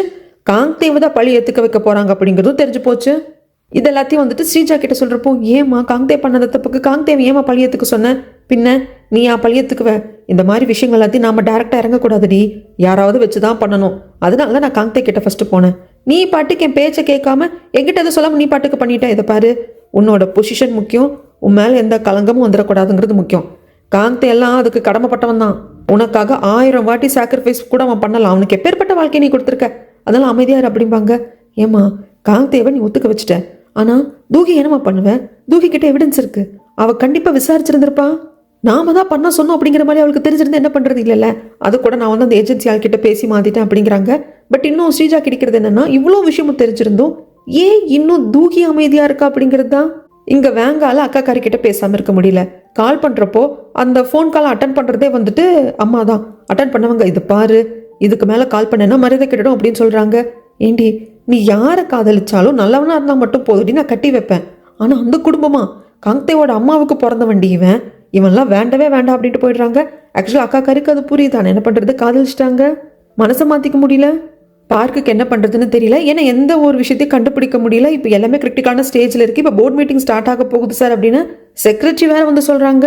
இந்த சிக்கன் ஷாப்போட நம்ம அக்ரிமெண்ட் போட முடியல அப்படின்னா நான் இந்த கம்பெனி கிவ் அப் பண்ணிடுறேன், பிரசிடென்ட்டாக இருக்கிற பதவியை ராஜினாமா பண்ணிடுறேன்னு வேற சொல்லியிருக்காரு இல்லையா. அதை பற்றியில் யோசிச்சுட்டு இருக்கிறப்போ இங்கே போர்ட் மீட்டிங் ஸ்டார்ட் ஆயிடுச்சு. இவங்களும் கிளம்பணும். அதுக்கு முன்னாடி ஸ்ரீஜா காங்தேவை கூப்பிட்டு, காங்தே எனக்கு என்ன பண்ணுறதுன்னு தெரியல, நீ ஏன் எனக்காக பழி ஏற்றுக்கணும்? ஸ்ரீஜா பேசாமல் இரு, அதெல்லாம் முடிஞ்சிருச்சுல்ல, பேசாமல் இரு, நான் பார்த்துக்கிறேன். ஆக்சுவலாக காங்தேக்கு மைண்டில் என்னன்னா, ஸ்ரீஜாக்கு நான் மேலே அவ்வளோ அக்கறை இருந்தா இவ்வளோ போய் உங்கள் அப்பா கிட்ட சொல்லல, அப்போ இதெல்லாம் பண்ணது நான் தான்ப்பா, காங்தே பண்ணலை, இதெல்லாம் நடந்து போச்சுப்பா அப்படிங்கிறத சொல்லாமல் நம்மக்கிட்டே வந்துட்டு நீ ஏன் என் பழி ஏற்றுக்கிட்ட அப்படின்னு மட்டும் தான் நான் கேட்குறா. உண்மையிலே அக்கறை இருந்தது அப்படின்னா இவளே எக்ஸ்போஸ் ஆகிருக்கலாம் இல்லையா, நான் தான் பண்ணேன் அப்படிங்கிற மாதிரி அதை சொல்லலாம் பண்ணிட்டு இருக்காளே அப்படிங்கிறது தான் மைண்டு. போர்ட் மீட்டிங்கு கிளம்ப வேண்டியது இருக்குது. அந்த சமயத்தில் இதை பாருக்காங்கத்தே, போர்ட் மீட்டிங்கில் இதை பற்றி யாரும் எந்த பேச்சு எடுக்கலைன்னா நீ அமைதியாக இருந்துரு சரியா. ஏன்னா அந்த தூகிக்கு எந்த அளவுக்கு தெரியும் தெரியாது, ஆனால் அவளை எந்த ஸ்டெப்பு எடுத்து வைக்காமல் அமைதியாக இருக்கா அப்படிங்கிறப்போ நீ பேசாமல் அமைதியாக இருந்துரு, எல்லாம் அப்படியே முடிச்சுக்கலாம். யாருமே இது வந்து ஃபேக்கான விஷயம் அப்படி இப்படின்னு பேச்ச ஆரம்பிக்கல அப்படின்னா நீ அப்படியே விட்டுரு அப்படிம்பாங்க. அதுக்கப்புறம் போர்ட் மீட்டிங்கும் ஸ்டார்ட் ஆகுது. எல்லாருமே பார்க்க தான் கார்னர் பண்ணுறாங்க. பார்க்கும் நான் கொடுத்த வாக்கை வந்து திரும்பி வாங்கிக்க மாட்டேன், ஸோ அந்த சிக்கன் ஷாப்போட என்னால் அக்ரிமெண்ட் போட்டுக்க முடியல, ஸோ நான் ராஜினாமா பண்ணிடுறேன் அப்படிங்கிறப்போ இப்போ ஏற்பட்ட பாவத்தில் எங்கே கொண்டு தொலைப்பான்னு தெரியல. ஆனால் ஸ்ரீஜாக்கு சந்தோஷமாக இருக்குது. அப்பாடா மாமா ராஜினாமா பண்ணிட்டாங்க, நம்ம அந்த பிரச்சனையே வரல, அது ஃபேக், அந்த இந்த பிரச்சனை வரல அப்படி நிம்மதியாக இருக்கிறப்போ எப்படி இருக்க முடியும். அங்கே என்ட்ரி கொடுக்குறாங்க நம்ம யோன். இருங்க எங்கிட்ட ஒரு எவிடன்ஸ் இருக்குன்னு சொல்லிட்டு ஸ்ரீஜாக்கு இப்போ எதுக்கடி வர்ற அப்படிங்கிற மாதிரி தான் பல்ல கடிச்சிட்டு இருப்பா. ஆக்சுவலாக இது ஃபேக்கு, இந்த மாதிரி சில பேர் ஜோடிச்சிருக்காங்க, நாங்கள் அந்த கம்பெனியோட அக்ரிமெண்ட் போட்டுக்க கூடாது அப்படிங்கிறதுக்காக அப்படின்னு சொல்கிற சமயத்தில் டக்குன்னு காங்கே வந்துடுவாங்க. எந்த ஒரு எவிடன்ஸும் நீங்கள் சப்மிட் பண்ண வேண்டாம் தூகி, இது எல்லாமே நான் தான் பண்ணேன். ஏபி ஃபுட்ஸ் அப்படிங்கிற இந்த கம்பெனி அந்த சிக்கன் ஷாப்போட அக்ரிமெண்ட் போட்டுக்க கூடாது அப்படிங்கிறதுக்காக நான் தான் பண்ணேன். ஏன்னா அது ரொம்ப சின்ன சிக்கன் ஷாப்பு, அவங்க ரெஸ்டாரண்ட்டோட நம்ம அக்ரிமெண்ட் போட்டுக்கிறதுல என்ன விஷயம் இருக்குது, அது பெருசாக லாபமாக இருக்காது, நான் தடுத்து நிறுத்தினேன், இவங்க வந்து அது கேட்கல அதனால பண்ண அப்படிங்கிற மாதிரி சொல்லிடுவாங்க. கேட்குற ஸ்ரீஜாக்கு ஐயோ புருஷன் மாட்டிக்கிட்டானே அப்படின்னு இருக்கும். அப்போ தான் இது எல்லாத்தையும் கேட்டுட்டு இருந்த தூஹி, ஏன் எல்லா பள்ளியும் உங்கள் தலைமையில் போட்டுக்கிறீங்க, இதுக்கு உங்களுக்கும் சம்மந்தம் இல்லையே அப்படிங்கிறாங்க. எல்லாரும் ஷாக்கு.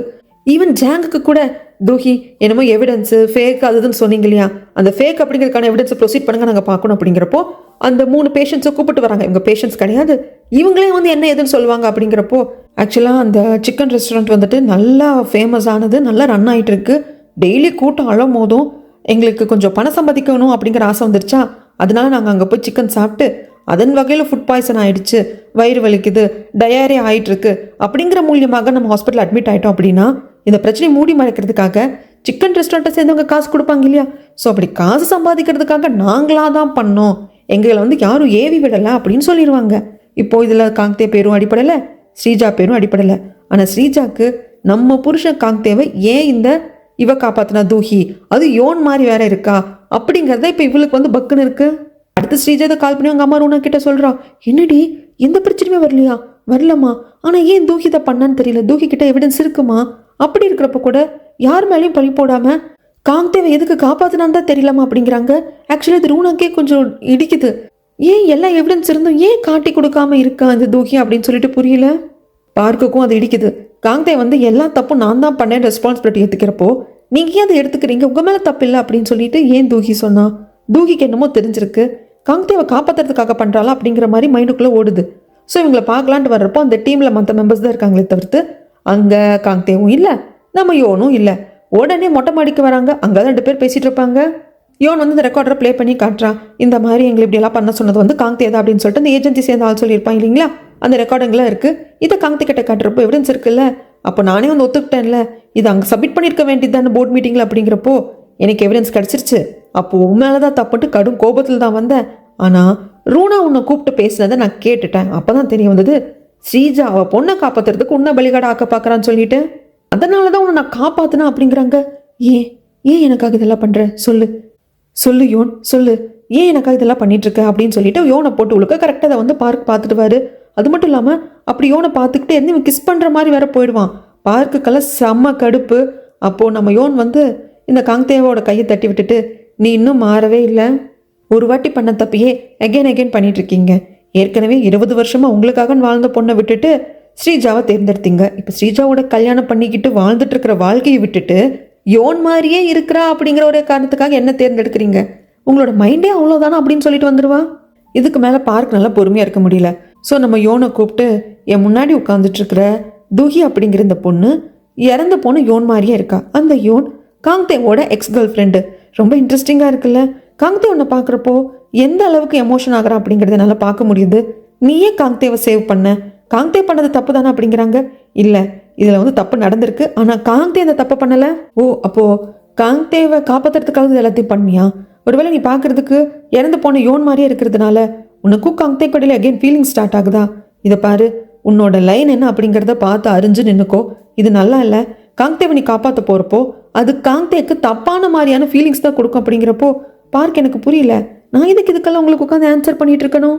எந்த ஒரு தப்பான இன்டென்ஷன் எனக்கு இல்லாதப்ப நான் ஏன் ஆன்சர் பண்ணணும் அப்படின்னு சொல்லி எழுந்து போகிறப்போ ஏன்னா எனக்கு ஜெலஸாக இருக்குது, எனக்கு பிடிக்கல. அந்த காந்தே உன்னை பார்க்குற பார்வை பிடிக்கல, அவன் யோன் மாதிரி உன்னை பார்க்குற அது எனக்கு சுத்தமாக பிடிக்கல. இதை பாரு தூஹி, நல்லா ஞாபகம் வச்சுக்கோ. நீ யாரை பார்க்குற மாதிரி இருக்க, எப்படி இருக்க, அதை பற்றிலாம் எனக்கு கவலை கிடையாது. என் முன்னாடி நிற்கிறது நான் காதலிச்ச தூஹி. உன்னை வேற எவனோ ஒருத்தன் அவனோட காதலி மாதிரி பார்க்கறது எனக்கு பிடிக்கல, புரிஞ்சுதா அப்படின்னு சொல்லிட்டு போகிறாங்க. நம்ம இவனுக்கும் கொஞ்சம் கஷ்டமாக இருக்குது. இங்கே ஸ்ரீஜா அந்த ஏஜென்சி ஆள்கிட்டயே ஃபோன் பண்ணி கேட்குறான், இதை பாருங்க, அங்கே உங்களை விசாரிக்கிறதுக்காக தூக்கின்னு யாராவது வந்தாங்களா? நீங்கள் யார் பேர் என்ன பேர் சொன்னீங்க? காந்தேவோட பேர் சொன்னீங்களா இல்லை என் பேர் சொன்னீங்க அப்படின்னு சொல்லி கேட்குறப்போ என்ன நடந்ததுன்னு தெரியாதுல. ஸ்ரீஜா விசாரிக்கிற சமயத்தில் காந்தேவோட பேரை தான் சொன்னேன். ஏன் சொன்னீங்க? ஏன்னா உங்கள் அம்மா ரூனாவும் நானும் பல வருடமாக வேலை செஞ்சுட்ருக்கோம். அவங்க நிறையா ஒர்க் எனக்கு கொடுத்துருக்காங்க. யாராவது கண்டுபிடிச்சு கொடுக்கணும், யாராவது பற்றின பேக்ரவுண்ட் செக்அப் அப்படின்னு சொல்லிட்டு நிறைய ஒர்க் எனக்கு கொடுத்துருக்காங்க. ஸோ அவங்க இன்ஸ்ட்ரக்ஷனை நான் ஃபாலோ பண்ணேன், அதனால தான் காந்தே பேரை சொன்னேன் அப்படிங்கிறாங்க. அதுக்கப்புறம் ஸ்ரீஜாக்கு இன்னும் கடுப்பு. அப்போ காந்தே தான் பண்ணா அப்படிங்கிறத இந்த தூஹிக்கு தெரிஞ்சிருந்தோம், ஏன் காப்பாத்தினா அப்படின்னு சொல்லிட்டு தூஹியவே கூப்பிட்டு எதுக்கு நீயா ஒரு ஸ்டோரியை மேக் பண்ண, உண்மை எதுவும் அதை சொல்லியிருக்க வேண்டியது தானே, காந்தே பண்ணாதானே இந்த ஏஜென்சியோட ஆட்கள் சொன்னாங்க அப்படின்னு சொல்லிட்டு இந்த ஸ்ரீஜா கேட்பா. தூஹி சிரிச்சுக்கிட்டே, என்னம்மா உன் புருஷனை நான் காப்பாத்திருக்கேன், அதுக்கு நீ எனக்கு தேங்க்ஸ் சொல்லாம எதுக்கே புருஷனை காப்பாத்துன, ஏன் மறைச்சேன் அப்படின்னு சொல்லிட்டு கேட்குறேன். ஸ்ரீஜா மறைக்கிறப்போ, மறைக்காத, ஆக்சுவலாக இல்லை காந்தேவே பலியாடு தான், நீங்கள் அவனை யூஸ் பண்ணிக்கிட்டீங்க. ஆத்தாலும் மகளும் ஆடின ஆட்டத்துக்கு காந்தேவை பழியத்துக்கு சொன்னீங்க, அது எனக்கு தெரிய வந்தப்போ காந்தேவை காப்பாற்றணும் போல தோணுச்சு, ஏன்னா அவன் தப்பு பண்ணல அப்படிங்கிறாங்க. அதுதான் கேட்குறேன், காந்தேவுக்கு உனக்கும் என்ன சம்மந்தம், நீ எதுக்கு அவனை காப்பாற்றணும் அப்படின்னு கேட்குறப்போ தெரியல, ஒருவேளை நான் காந்தேவோட எக்ஸ் கேர்ள் ஃப்ரெண்ட் மாதிரி இருக்கிறதுனால காந்தே என்ன ஒரு அப்படியே லவ்வபுளாக ஒரு பார்வை பார்ப்பானா, அந்த பார்வை எனக்கு பிடிச்சிருக்கு. மேபி நான் அதுக்காக கூட ஹெல்ப் பண்ணிட்டேன் போல இருக்கு. அது மட்டும் இல்லாமல் இன்னொன்று சொல்லட்டுமா, இந்த விஷயத்தில் காந்தேவோட பேர் அந்த ஏஜென்சி ஆள் தான் வாயால் சொன்னான், ஆனால் அதுக்கு பின்னாடி நீ இருக்க அப்படின்னு என்கிட்ட இன்னொரு எவிடன்ஸ் இருக்குது. அதை நான் காட்டாமல் இருக்கிறதுக்கான காரணம் என்ன தெரியுமா, இந்த ஆட்டை இன்னும் சூடு பிடிக்கணும் அப்படிங்கிறதுக்காகத்தான் வர்றேன் அப்படின்னு சொல்லிட்டு நம்ம யோன் பாட்டு கிளந்து வந்துடுவாங்க. யோன் ஏன் இதை பண்ணுறாங்க அப்படின்னா, இப்போ ஸ்ரீஜா மனசில் அப்போ காந்தே மறுபடியும் நம்மளை விட்டுட்டு யோன் மாதிரி இருக்கிற தூக்கி பின்னாடி போயிடுவானோ அப்படிங்கிற அந்த பயத்தை கொடுக்கணும். நமக்குன்னு இருக்கிற வாழ்க்கை நம்ம கையை விட்டு போனால் வருமே ஒரு கோவம், ஒரு ஆதங்கம், அந்த வாழ்க்கையை காப்பாற்ற முடியலையே அப்படிங்கிற ஒரு வெறி, அதெல்லாம் வரணுங்கிறதுக்காகத்தான் அந்த கோவம் இவளுக்கு வந்துடுச்சு.